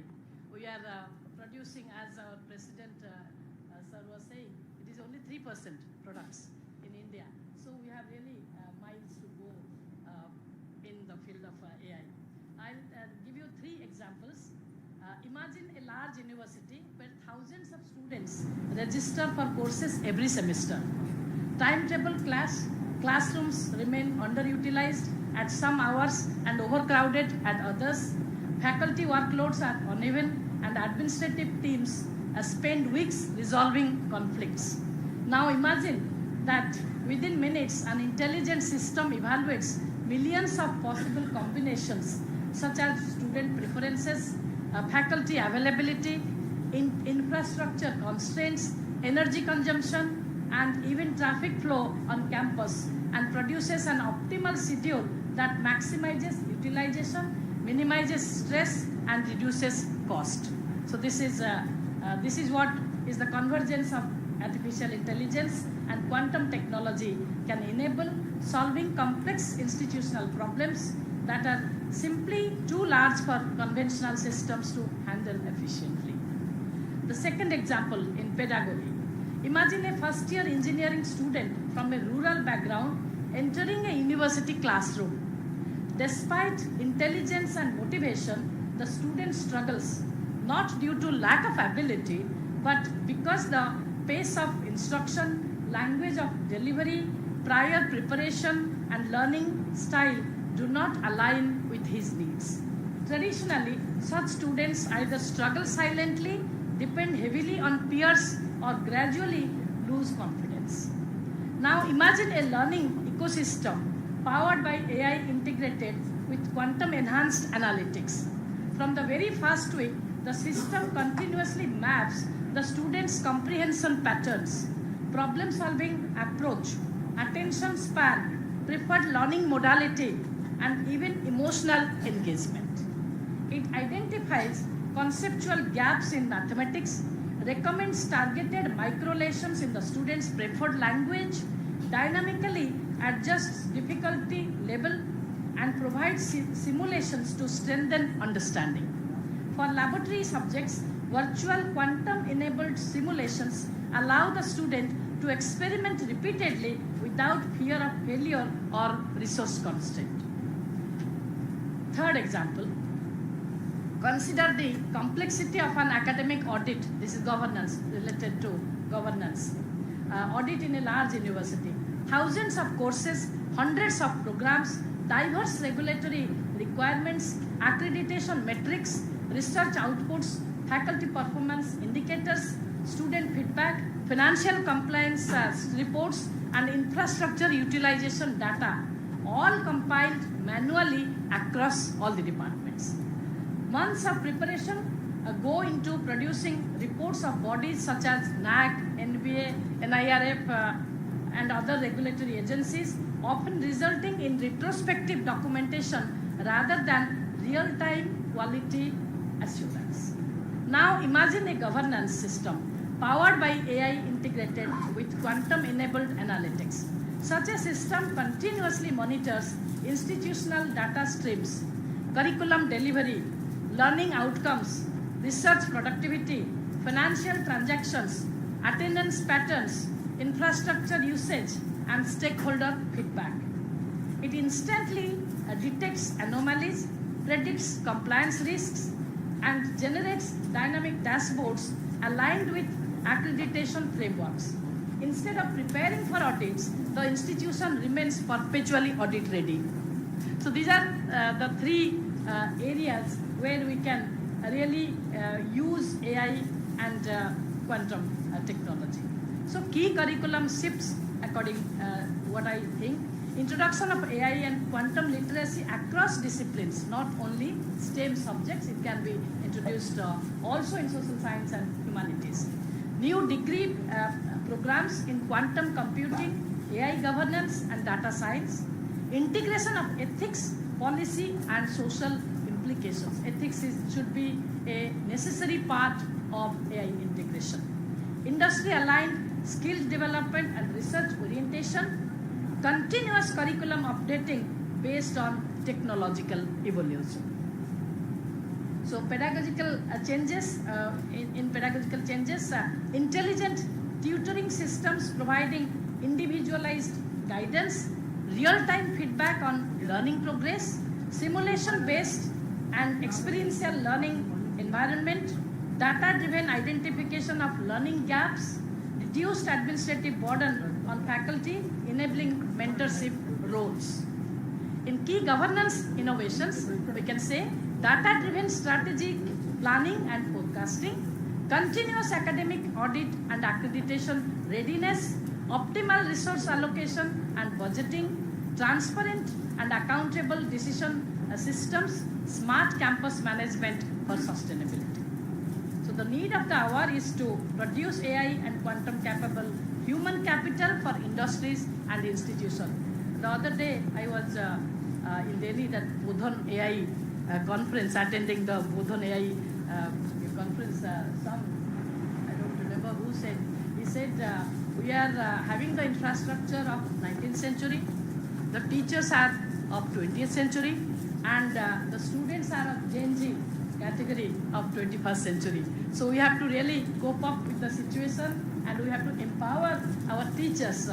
Today I was I saw in the social media group, MMTPC is undertaking so many programs through AI only. So many NEP programs are being conducted, IKS programs are being conducted. Guru Setu, they have floated very recently, and this is also a pilot program. So use of AI in higher education can also be done, and as I said, we have really miles to go in this context. Thank you. Thank you, madam. Yeah.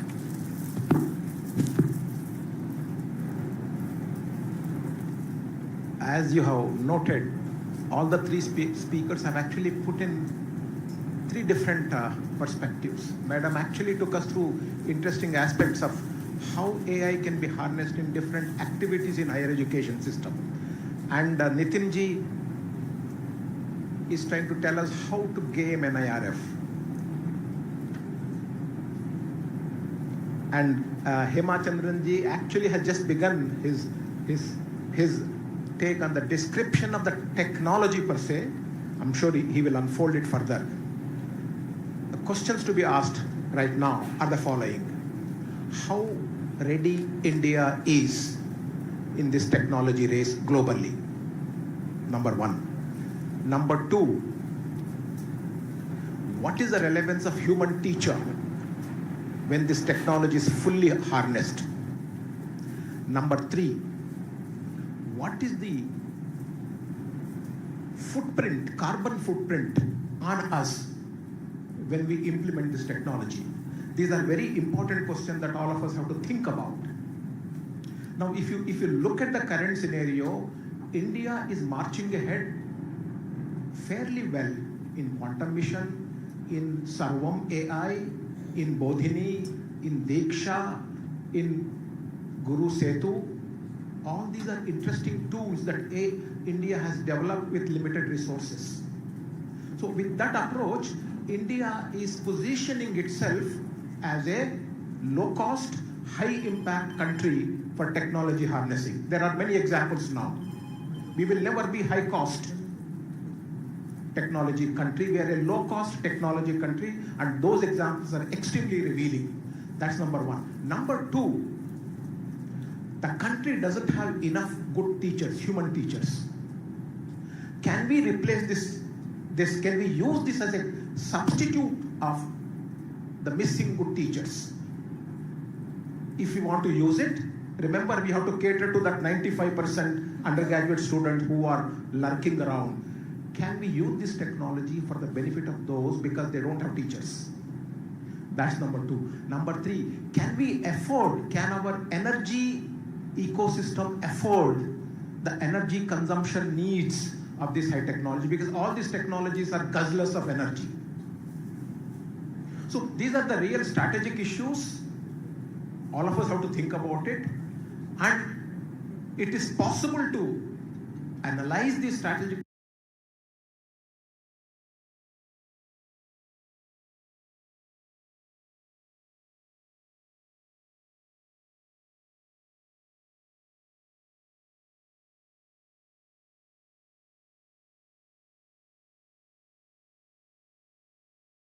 issues and come up with when we don't have those resources as of now, but we will certainly beat them well in per capita AI, per capita quantum compute power. It's possible to do it, and that is the interesting race that we are on. I will again open up second round to see if they can address.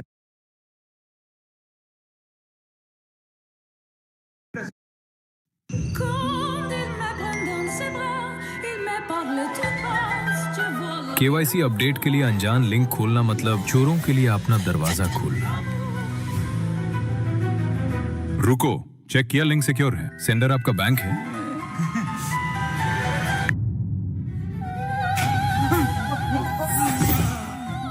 फर्जी KYC update, link से बचिए। झूठी जल्दबाजी में ना फंसिए। RBI कहता है जानकार बनिए, सतर्क रहिए। Hello, I'm 83 years old. Last year, they told me I would have to be on dialysis for the rest of my life. But doctors at AINU noticed a small detail, a foot ulcer. They re-diagnosed me with a condition called IRGN, which they treated successfully. Thanks to their expertise, I'm dialysis free and free to go back to my puzzles. Precision care makes it possible. The Center for Nephrology and Kidney Transplantation at AINU. अरे इतने सारे Agarwal movers. क्या search engine के चक्कर में पड़े हो तुम दोनों? ऐसे ही तो साइबर फ्रॉड में फंसते हैं। Call 9-300-300-300 to book Agrawal Packers and Movers Limited. So, if you see that, last month I've been represented Voxen in Davos because we developed, but it is not mandatory for any of them to follow that. But if we make it mandatory across the globe, across even in India, if we make a TPDP is mandatory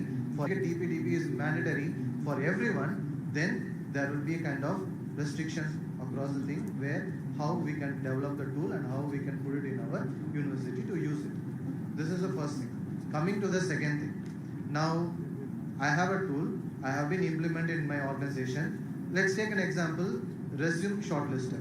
Because I have around a lot of people, like some thousand students are there. Every year I have to recruit. But when people are applying it, I'm using my resume shortlister.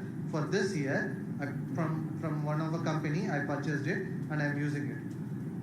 That product is being trained on the data which is used till 2025. Now, if I use the same product for 2026 or 2027, the people who are educated in 2026 or 2027 and they came out, their complete resumes will be avoided or neglected by the resume shortlist because the data is not trained with those kind of a people. This is called a bias.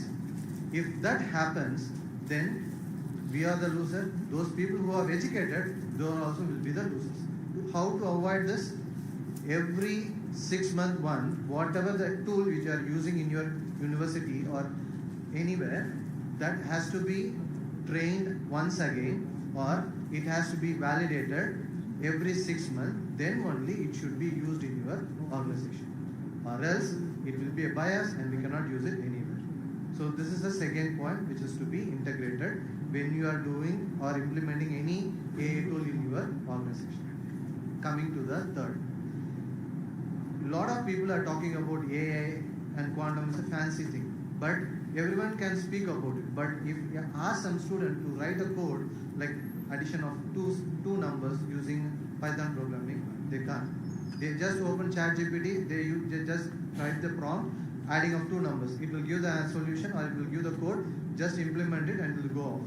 But that's what everyone, in school also, in college, everyone is doing that. Even as a professor, if I go to the class, if I start teaching introduction to Python programming, students will not listen because they are sitting at the back, they use ChatGPT, okay, professor is going to take introduction to Python programming. Here I know about it. And if I want to create a PPT, they just 2 minutes, use Gamma, they just create a PPT and they will present. If you give an assignment, if you give assignment, in 5 minutes, they use ChatGPT or Claude, they'll just create a thing and they will submit. So how we can reduce it? We can reduce this by creating a kind of a AA policy in your university.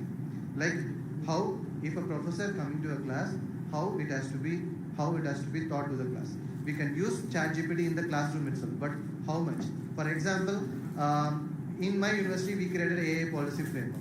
Like 5 levels we created. The first level is 0. No AA. Means in my class I'll give the topic in the classroom itself where they do the brainstorming and they'll give the solution. So they'll not use AI or they'll not use laptop in this. This is kind of 0 AI. Second is kind of, we can say like kind of a 20% AI. 20% AI means I'll give the topic, they will go use ChatGPT, they do the brainstorming with the ChatGPT and they can come up with the problem statement. That problem statement in the classroom where one person will be presenting, the other students should look into it and they should do the brainstorming in the class. Like that, if we create a kind of a protocol or a kind of a framework, that will be more useful in the higher education system, and even the students also will be familiar with the AA tool and they also know that how much they can use it, how to use it ethically in the complete throughout the life. That is very important. As a higher education institution, we have to do it. In that case, if you need any support, you can approach to Oxford University. We can share you the AA policy framework. You can see that if it is fine for you, you can integrate in your university and you can do it. This is the third. Coming to the fourth. Now, people will talk about AI and quantum, whatever maybe, but how they are learning it perfectly. Because now if you see MSD or MSME, everyone is like AI literacy. Everyone is talking about AI literacy. They have to train on AI and other emerging technologies. But how? If the people are not trained properly, and then how can we? So this can be removed or this can be achieved only by have two things. One is you have to have a tie-up with particular research centers in Telangana or outside India. Those who can help you in guiding your students, mentoring your students, and also for doing a kind of a good real-time projects. Second thing, you have to connect with universities. Like for example, Watson is connected with UCL. UCL is a university where they work on quantum. So now when we do a research on quantum AI, we have a support from them. They help in utilizing their resources. Like now quantum you cannot use it in computer or hardware because hardware is very costly. So they put it in the cloud. So if you want to access their cloud and to develop our products, they are giving us free because we have partnered with them. So like that, you also need to approach to the partner universities who are good in quantum or who are good in AI. Then you can help them with kind of collaboration in terms of knowledge sharing, in terms of developing a kind of a product or in terms of research. In this way, you can achieve this kind of issues which can be sorted out. Now, there is a third one. Like for example, if I want to get more admissions into my university, everyone will say that we have integrated AA in all the curriculums or we have integrated quantum AA. It's not a fact. It is about because people will think about it.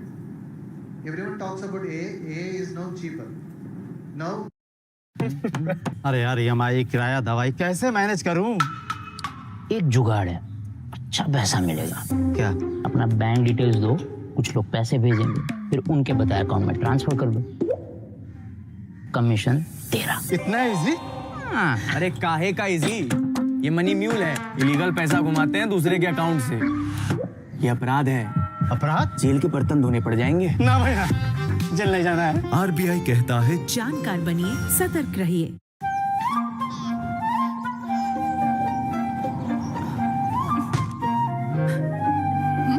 Baby's first winter, no? Cold, wind, dry weather. How to protect these soft cheeks from dryness? We won't let that happen. These chubby cheeks will remain soft. For first winter, doctor recommended Himalaya Gentle Baby Lotion and Gentle Baby Cream with Penta Moisture Lock and pH 5.5 for soft winter-ready skin. Himalaya Gentle Baby Lotion and Gentle Baby Cream. Loved by babies for first winter.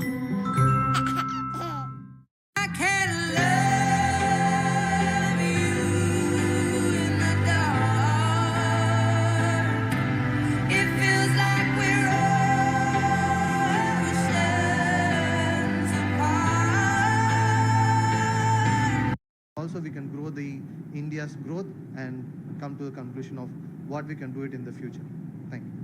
Thank you. Thank you, Hema Garu. Now I would request Nitin Raneji to come up with his final thoughts. Basically, I came up with the problems and probable solutions when we are working as a academic leader in our university.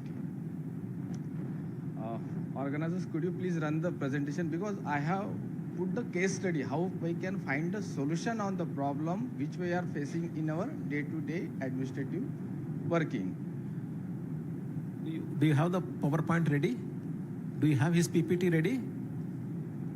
Or you have shut it down?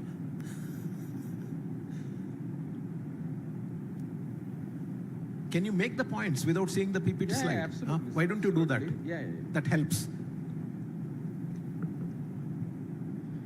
So basically, because of the application of the AI, personalized teaching will be more effective. When we had a Gurukul kind of teaching system, that time the more focus was given on individual teaching, individual learning. The same kind of approach can be implemented by using AI even if, because when teacher goes to the classroom, he has to teach more than 60 students, 80 students. It will be really difficult for the student. Go to the next slide, please. Next slide.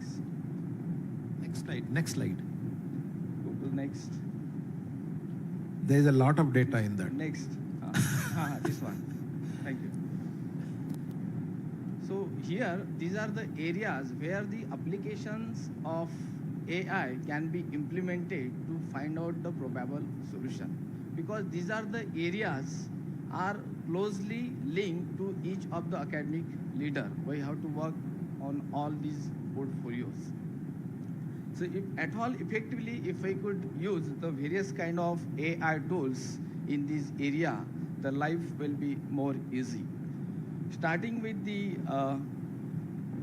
academic efficiency, as I have told, by using AI tools, the personalized learning experience we can give to the students. Then the student engagement, which is very, very important, that we can achieve by implementing the kind of various AI tools. First thing we have to understand and we have to accept very honestly, AI is not a software upgradation. It is a kind of different kind of thinking which we have to adopt as a university. So once we have adopted it, then the life of the teacher, the life of the students, that become very easy. And particularly the applications of AI in research, if you remember when we did the PhD, that time we used to sit hours and hours in library, but now because of the applications of this one, AI, so it becomes so easy to have the literature survey in a span of a month or two. So this way, likewise for the undergraduate student and postgraduate student, if we could implement a component of AI to 10%, 20%, as my fellow colleagues had spoken about it, that could be the added advantage in terms of research. In fact, it will be helpful for the thesis writing also. Apart from that, the brand visibility, because unless and until you create the brand visibility, it will be really difficult to reach to the students what good practices you are having. And these AI tools will be really helpful for brand visibility. I hope after introduction of ChatGPT, we hardly use the Google search, and lot many AI tools can be used for this brand visibility, particularly Canva AI, which can create any kind of creative in minutes or seconds. Earlier, it used to take a lot of time by the designers. Then brand watch, which is nothing but useful for the sentiment analysis of the students. Then in the same way, then after that, once the brand visibility is there, how we can leverage AI into admissions of the university. Particularly by using the AI, I hope everybody is using the chatbot on the website of the university, but by using, we could have automated application processes, predictive analysis. फिर से late. बेटी का नया account और मेरा KYC भी update करना है। मैं यहाँ नूडल्स बना रहा हूँ और तुम बहाने बना रहे हो। अरे ये तो एकदम झटपट काम है। कैसे? अगर केवाईसी में कोई चेंज नहीं है या सिर्फ एड्रेस बदला है तो registered mobile, email, internet banking या लेटर से सेल्फ डिक्लेरेशन करो। और चेंजेस हो तो घर बैठे वीडियो केवाईसी, आधार ओटीपी, ई केवाईसी से अपडेट करो। सिंपल। ये तो नूडल्स बनाने से भी आसान है। अभी आता हूँ। आरबीआई कहता है केवाईसी सुरक्षित बैंकिंग की ओर पहला कदम। Spice Money digital finance service లో ఒక పెద్ద స్థాయిలో ఉంది అనే ఆ మిగతా యాప్ల కంటే స్పైస్ మనీ చాలా నమ్మకమైన ఒక యాప్. ఆ యాప్ లో మనం ఎంత కావాలంటే అంత విత్డ్రా చేసుకోవచ్చు, ఇంకా ఎక్స్టెండ్ కూడా చేసుకోవచ్చు. అక్క స్పైస్ మనీ కస్టమర్ కేర్ 24 గంటలు ఉంటుంది. సేల్స్ టీమ్ ఇంకా distributor support always on top. ఆ తర్వాత స్పైస్ మనీ కమిషన్. అరే చూసారా, ఇదిగో వచ్చేసింది. ఎప్పటిలాగానే టైం టు టైం. అందరూ చూడండి, మనం కొంచెం కొంచెం డబ్బులు వేస్తే చాలు. ఇందులో డిపాజిట్ చేయాలనే మాట అస్సలు లేదు. ఇకపై ఐడి యూజ్ చేయాలంటే స్పైస్ మనీ మాత్రమే. మీ నంబర్ ఉంటే కాస్త ఇవ్వండి.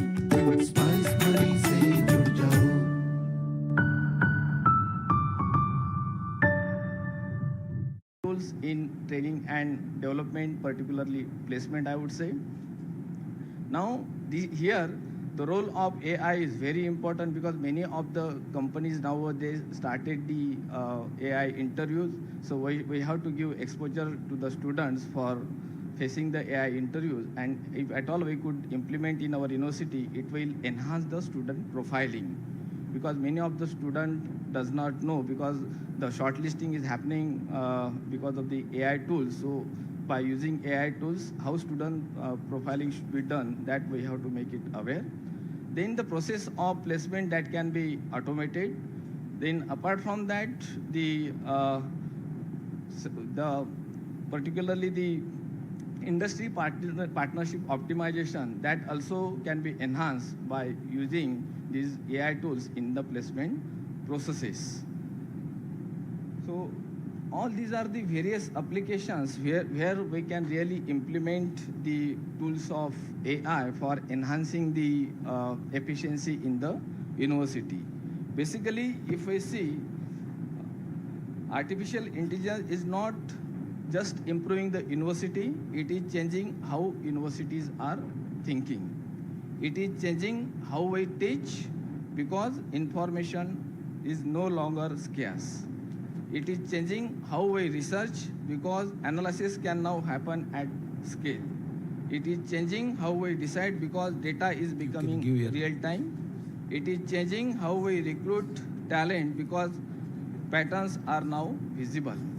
So my experience is like, if at all these different types of tools, if we implement in our day-to-day kind of administrative processes, our life as a head of the university, head of the institute, will become easy, and university will be more fruitful towards the teacher, towards the students, and all stakeholders. Thank you very much. Thank you, Nitinji. Very good coverage of important points. Now I'll request Madam Garu to summarize and conclude her thoughts. So before summarizing, I would take 2-3 minutes to show how AI is used in our university. Because most of the universities, they use AI in their, according to the requirement, which is as per their own requirement. So we have some certain departments which are very unique in its nature, and our location is also very unique because we are on a coast. It is on Gopalpur coast and very near to the sea. So we have lot of possibilities and we can explore, and we also face challenges. So AI also helps us. We have a Center of Excellence in Nanoscience and Technology for development of sensor. It is advancing a convergence of artificial intelligence, nanomaterials, and quantum technology to build intelligent sensing ecosystems that extend beyond traditional measurement towards real-time interpretation and decision support.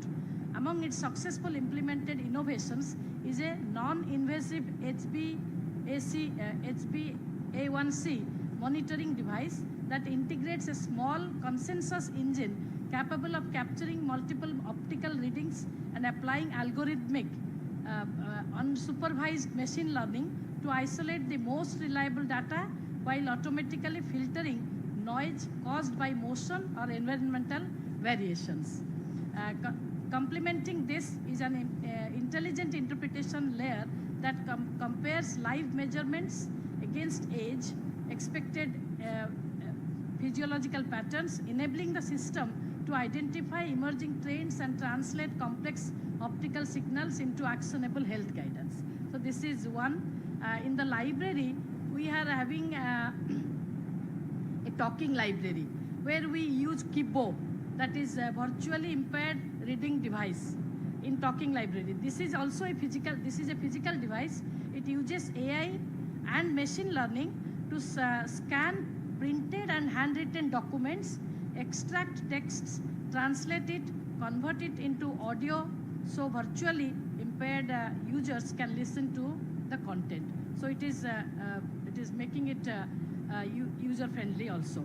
We have an electronic science department which is using artificial neural network, which is the backbone of today's AI. It was effectively used by the department decades ago. 2 decades ago also they were using this network, this thing, and they are making 5G and 6G very low cost antenna today. It is costing around 130 rupees. So it is also, he has also got a patent for it. So in likewise in marine science is a very unique department in our university. So it is also generating robust data sets on the marine environment, biodiversity and physical process. The region is very frequently affected by natural calamities such as tropical cyclones, making continuously monitoring essential to understand their physical and biological impact. So data analytics and predictive modeling they are using, predicting climate impact and on marine ecosystems, forecasting harmful algal blooms, HABS and marine fauna, migration, turtle, birds and fishes. You must be knowing that the sea turtle, say olive ridley, they come in very large numbers, very near to Barampur, and around 7 lakhs sea turtle comes, and they students go and tag the turtles whether to see that whether they are coming to the next year or not. So that is also they are in that way also they are using AI. Remote sensing and satellite data interpretation is also being done. Smart sensor and autonomous monitoring, species identification, use of AI image recognition for automatic and rapid identification of species. Teaching and curriculum innovation also can be done. And in environmental science, very important things, 2 things are being done. The department has developed 2 indices, namely Agricultural Land Suitability Index, ALSI, and Agricultural Intensification Index, using the above mentioned models. These are used in the ongoing research on microplastic contamination along Odisha coast and is successfully identifying different polymer categories and screening the contamination hotspots. The department also has undertaken a longitudinal study on human-wildlife conflict mitigation in eastern Ghats of Odisha, in which the mapping of conflict zone will also be determined by AI tools. Coming to my last observations, as a social science researcher, I will go to the problems and possible solutions. We face a lot of challenges. How the AI integration is embedded into NEP 2020 implementation, especially in social science and teacher education, spanning infrastructure, human capacity, ethics and equity issues. Infrastructure deficit, we know the rural-urban digital divide, it persists, and with unreliable internet, sometimes we have seen that during COVID, students were going to the hilltop, they were climbing into the trees to attend a class. So this is definitely a challenge. Only 30% of India has smartphone access, hindering NEP's e-learning goals. So that we have to address.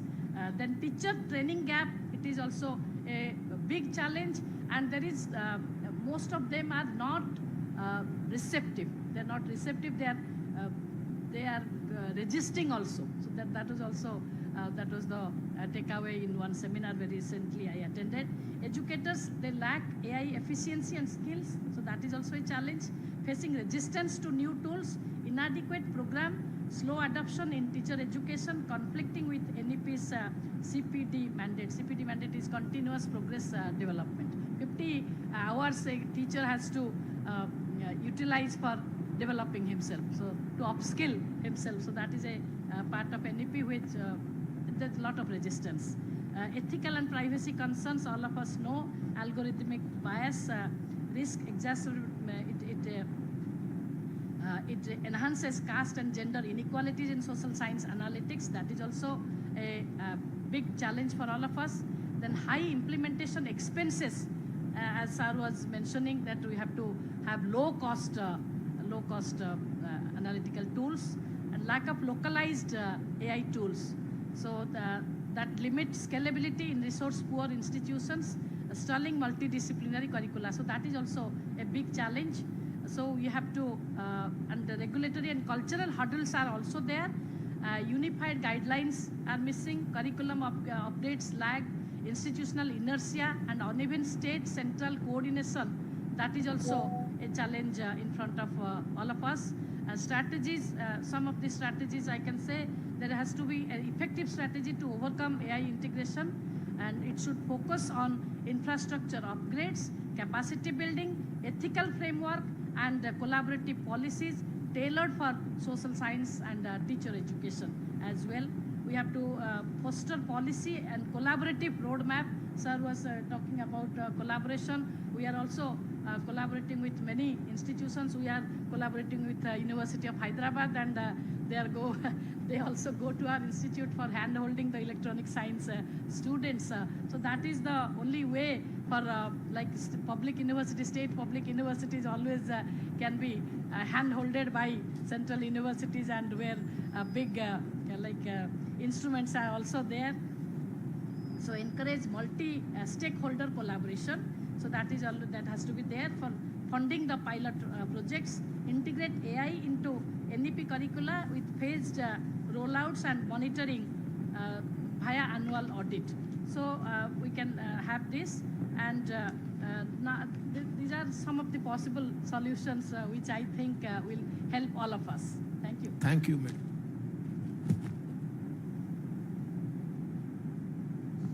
So as you have noted, my three co-panelists have given three different exhaustive articulation of details from their own experiential field. Let me summarize now.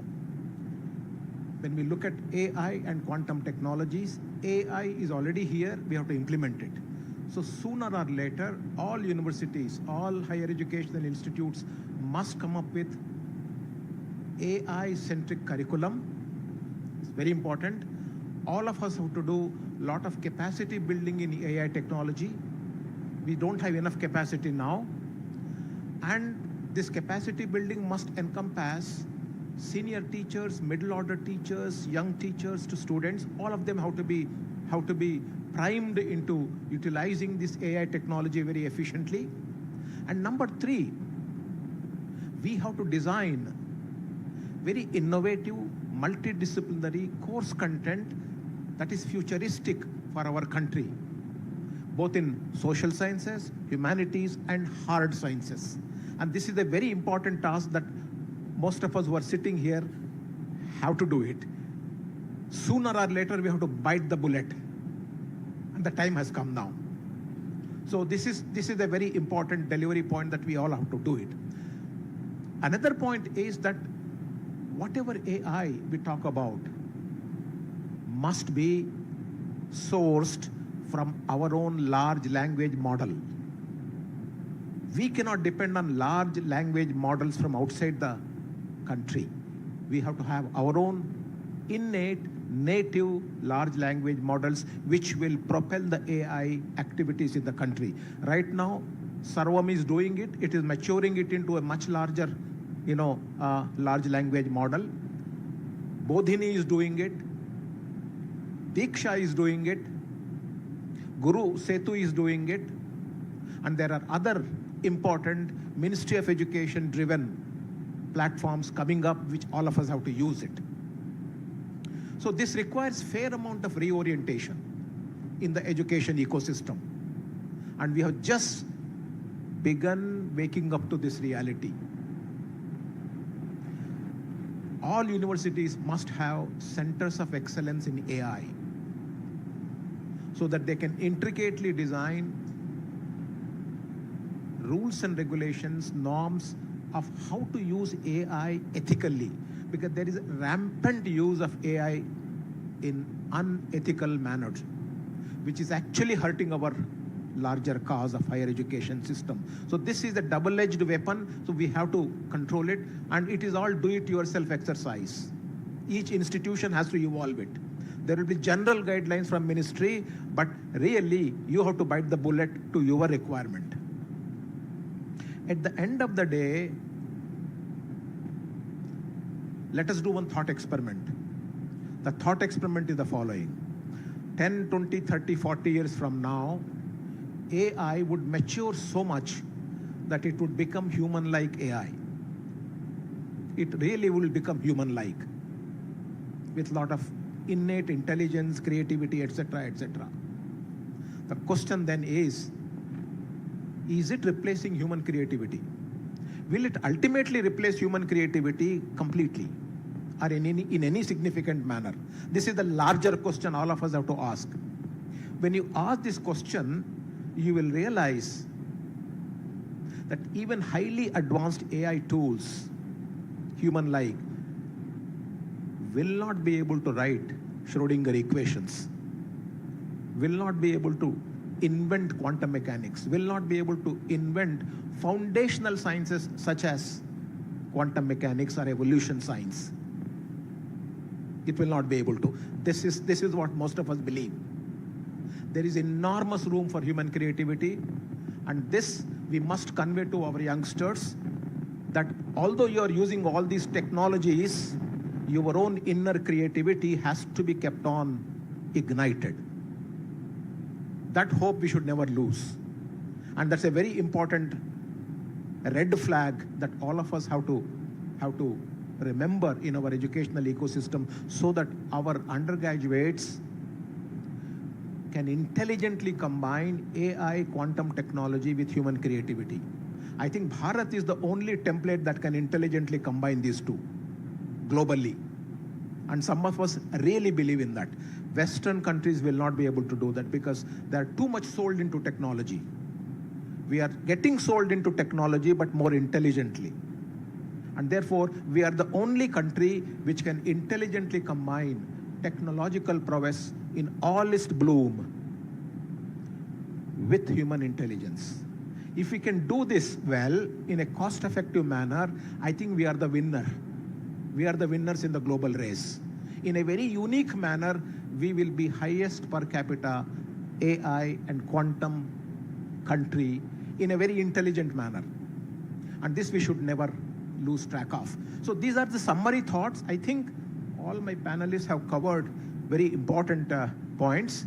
If we have time, I don't know how much time we have, some questions can be entertained, maybe 2 or 3 questions. Do we have time? I don't know.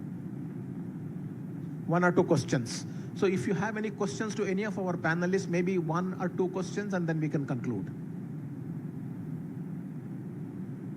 If not questions, some thoughts. Yeah, please.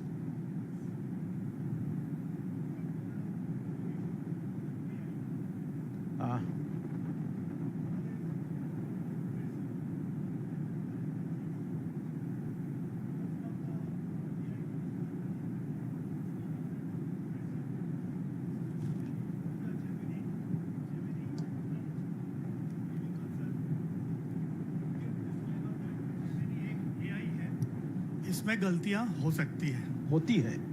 When we use ChatGPT, disclaimer is there information is based on the available on internet. You cannot depend fully on this information. So there should be need to increase accuracy of this AI tools. Yes. Another issue is ethics. So in a country like India, we cannot restrict this misuse of this AI, making a policy or other thing. There must be some technical and legal restriction for this AI. So after addressing these two issues, we can include the AI in our curricula. Another aspect of this AI, we have very increasing economy is the orange economy. Most of our youths are engaged in making reels, tutorials, and other social media. So we have to develop this AI ethically for making this economy, that is the orange economy. Large number of youth can be used this orange economy for self-employment. This is my summation. I completely agree with you with all your points. This is a process which has just begun. It's work in progress. There will be a lot of errors in the tools, and we will mature into using it more accurately. System will mature. But in the beginning, when we are learning, we have to be learning intelligently and cautiously. This is for sure. Thank you very much. Any other comment quickly? Please.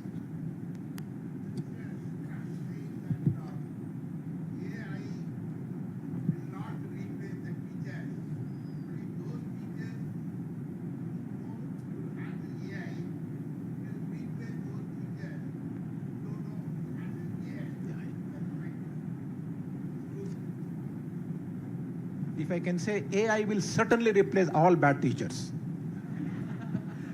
But all good teachers will have a lot of work to do. That is for sure. One quick final point, please. As we have the model curriculum, let there also be AI-centric model curriculum at the national level so that it can guide the rural universities particularly. That work is happening now. That's that template is coming up. Second thing is about the challenge is the digital infrastructure establishment. That also is happening. That also is happening. Yeah, that's right. Yeah. So one last question.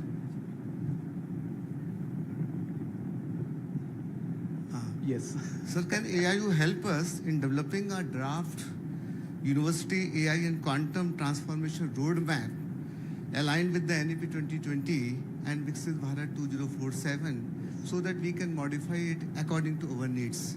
And we know that there is a actual shortage of faculty members in this field because universities are producing very limited PhDs in AI and machine learning and other fields. So there is an absence, and we cannot match the salary package with the industries. So there is a shortage of qualified teachers in this field. Yes. So we can have some AI teaching assistant, that somebody was suggesting that. So if a roadmap is made for the university, it would be helpful. Central government is thinking of special fellowships in AI technology, in quantum technology. We need to incentivize a lot of students in this area. And funding is the main issue, I think. GPU clusters and this high performance computing is still a dream for us. Yes. Even we are not able to manipulate, use the AR and VR technologies, extended realities for the virtual instrumentation. Sir. Correct. That is also a big But issue. things are improving. Let us be optimistic. It appears it's who will bail the cat. We talk about quantum technology. All of us have to bail the cat, collectively. Okay, thank you. PC Garu.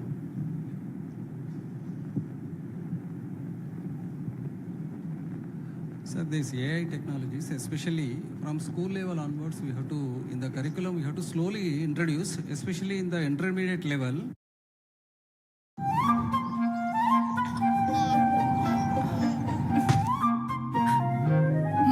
Baby's first winter, no? Cold, wind, dry weather. How to protect these soft cheeks from dryness? For first winter, doctor recommended Himalaya Gentle Baby Lotion and Gentle Baby Cream with Penta Moisture Lock and pH 5.5 for soft winter-ready skin. Loved by babies for first winter. Walk మనిషి అతని గురించి 3 విషయాలు మార్చుకోలేడు. మొదటిది వాడి height, ఇప్పుడు అది irrelevant. రెండోది వాడు చూసే విధానం, మూడోది అది యాక్సిడెంట్ కాదురా, మాడ్రేమో.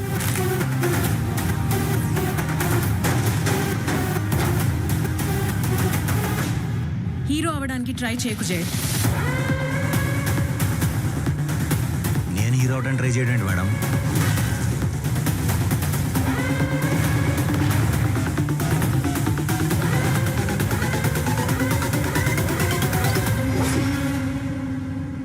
నేను హీరోనే.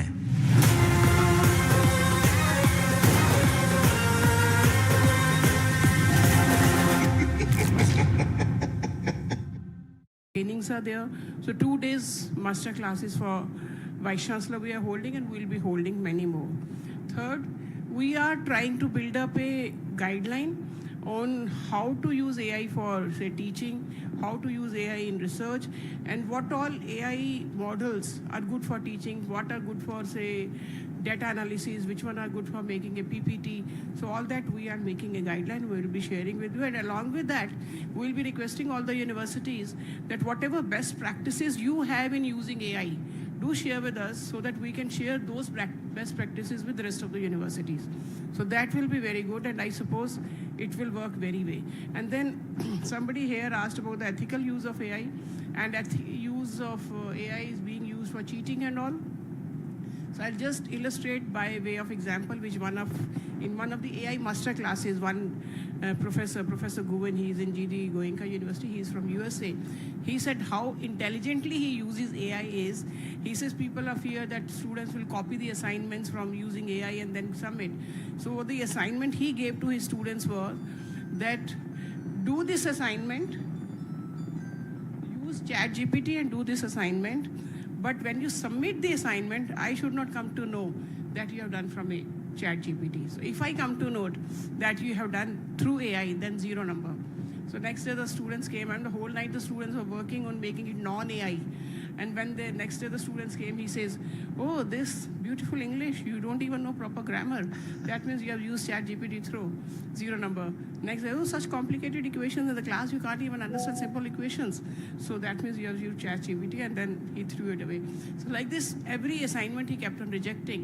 But he says, when the next day I went to the class to teach that very topic, the understanding level was much better.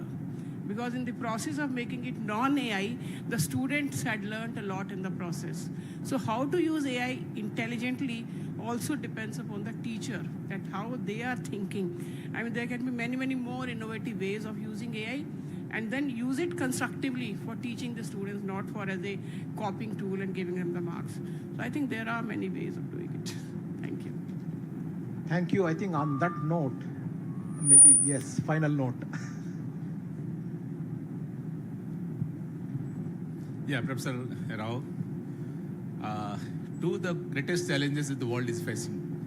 One is artificial intelligence, and the next one is natural stupidity. So how to do away with this natural stupidity? And first of all, I will tell you about this AI, how the teachers are doing this AI. In our university, we do also allow the students use ChatGPT and submit the answer. But we say, at the same time, you have to submit the prompt. Your only prompt will be evaluated, not the answer. Because answer is given by ChatGPT. How you think? In that way, we are trying to do away with this natural stupidity. This is number one. And number two, again, the mindset has to be changed. What you told very correctly, a comprehensive reorientation is required. Always we are thinking less of resources, 19th century mindset or the infrastructure, 20th century teachers, and 21st century requirement. All these are our mindset. This natural stupidity is blocking us. And I request all my fraternity, let's have a small group, and like Boston University and both are doing that. Let's sit together and find out how we can use AI. And AI is not a big thing.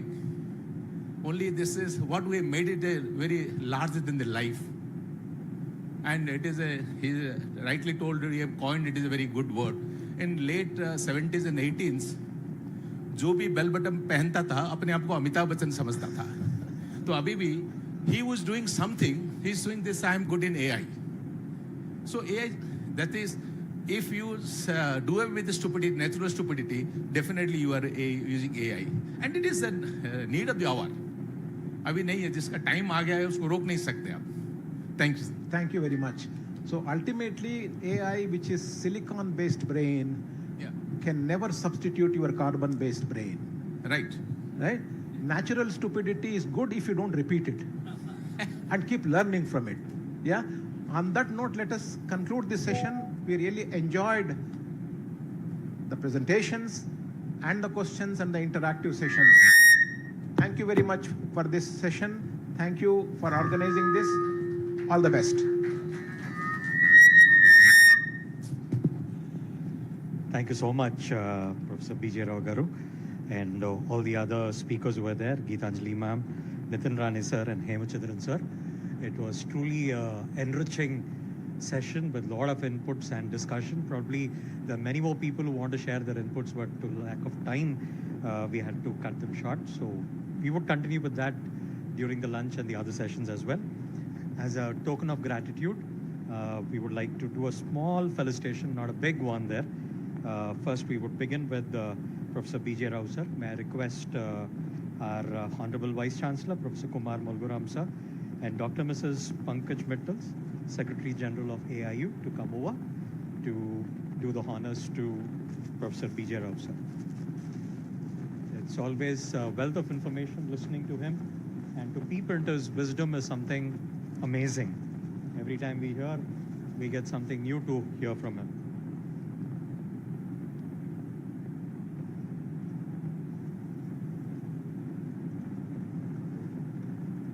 Thank you so much, B.J. Rao sir.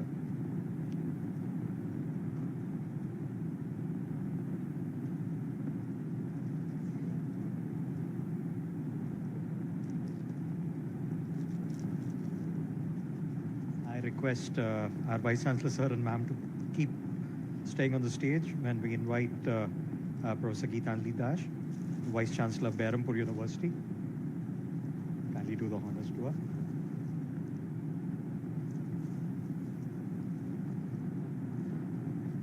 Okay, one from the host university and one from AIU. Yeah, Professor Nitin Rane, Vice-Chancellor, Avantika University, Ujjain, Madhya Pradesh.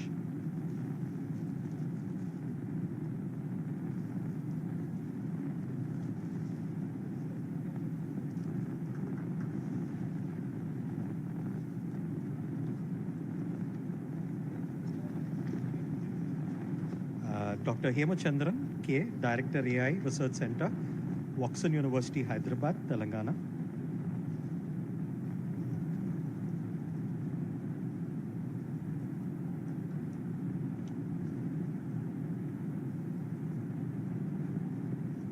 Thanks to the silent workers of this session, and Srilata ma'am, then Sirisha ma'am, and Vijaya ma'am for being the rapporteurs for this session. Thank you, esteemed dignitaries, for enriching this conference with visionary thought and leadership. Yeah, as they go for the group photo, my Vice-Chancellor whispered in my ears that the lunch break would be for 30 minutes.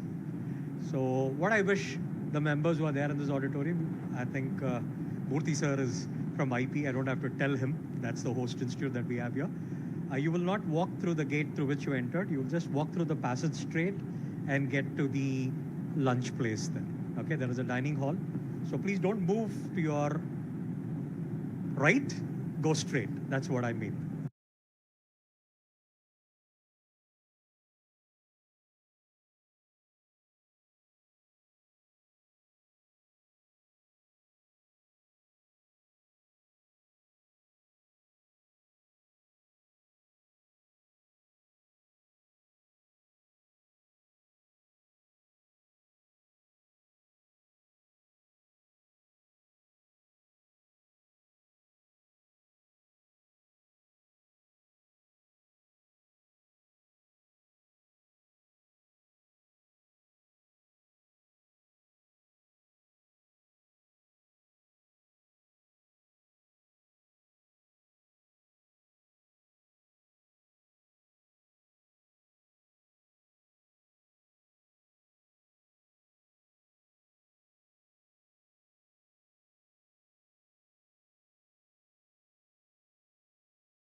Stage पर करूँ ये भी रखूँ volume come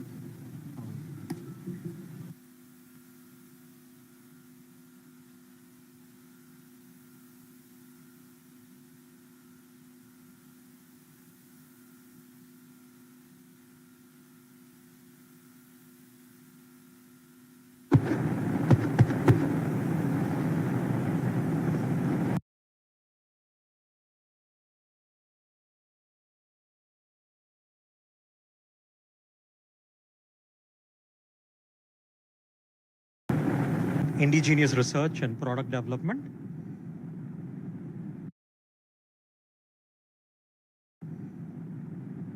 As India advances toward innovation leadership, universities must act as hubs of indigenous research, startup incubation, product development, and policy innovation.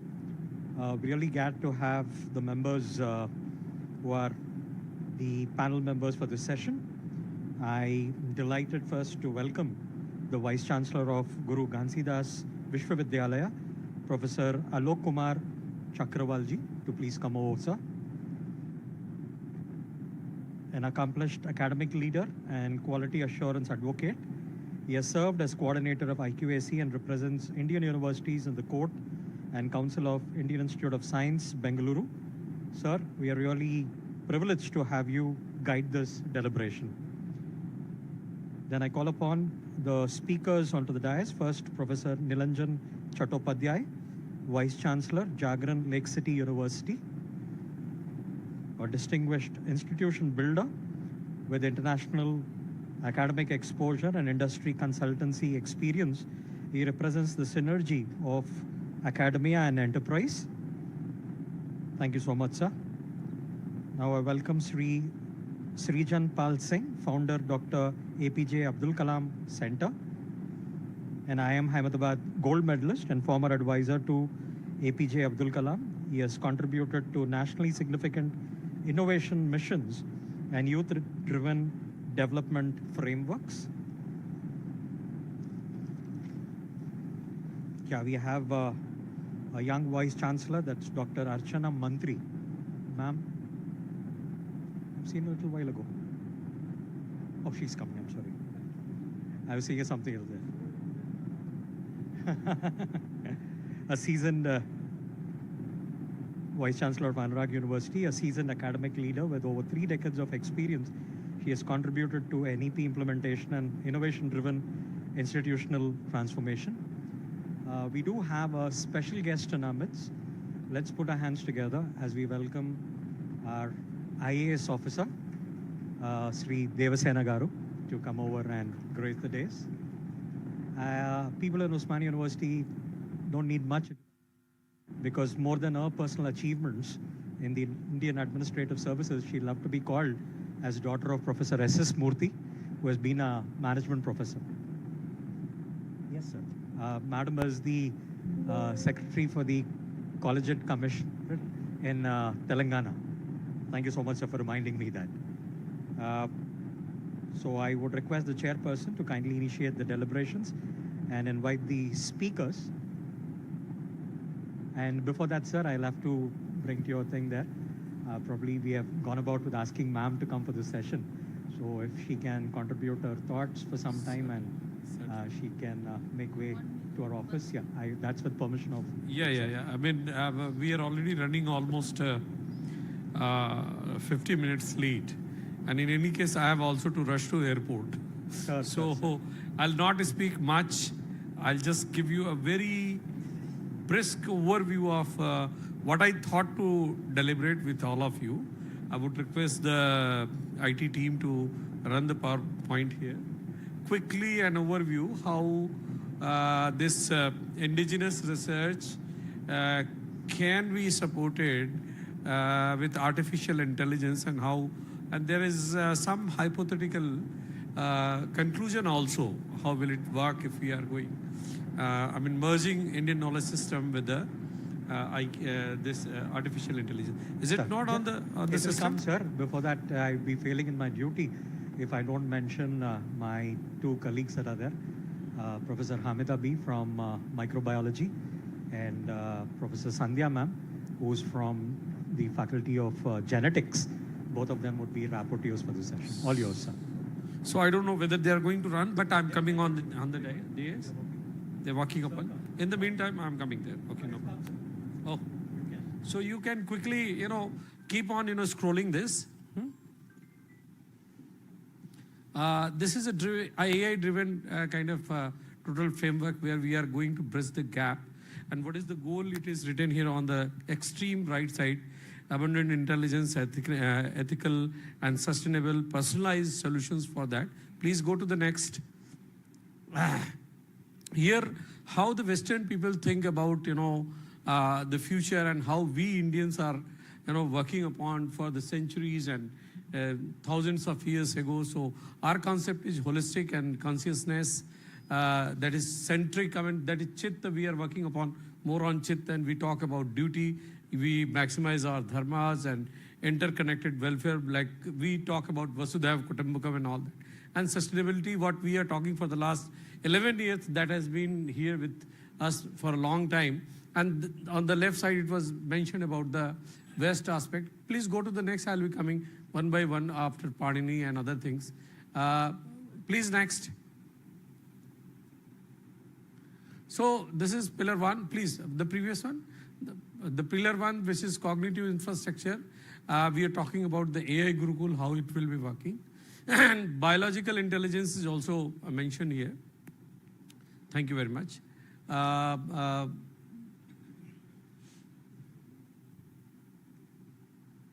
don't know whether...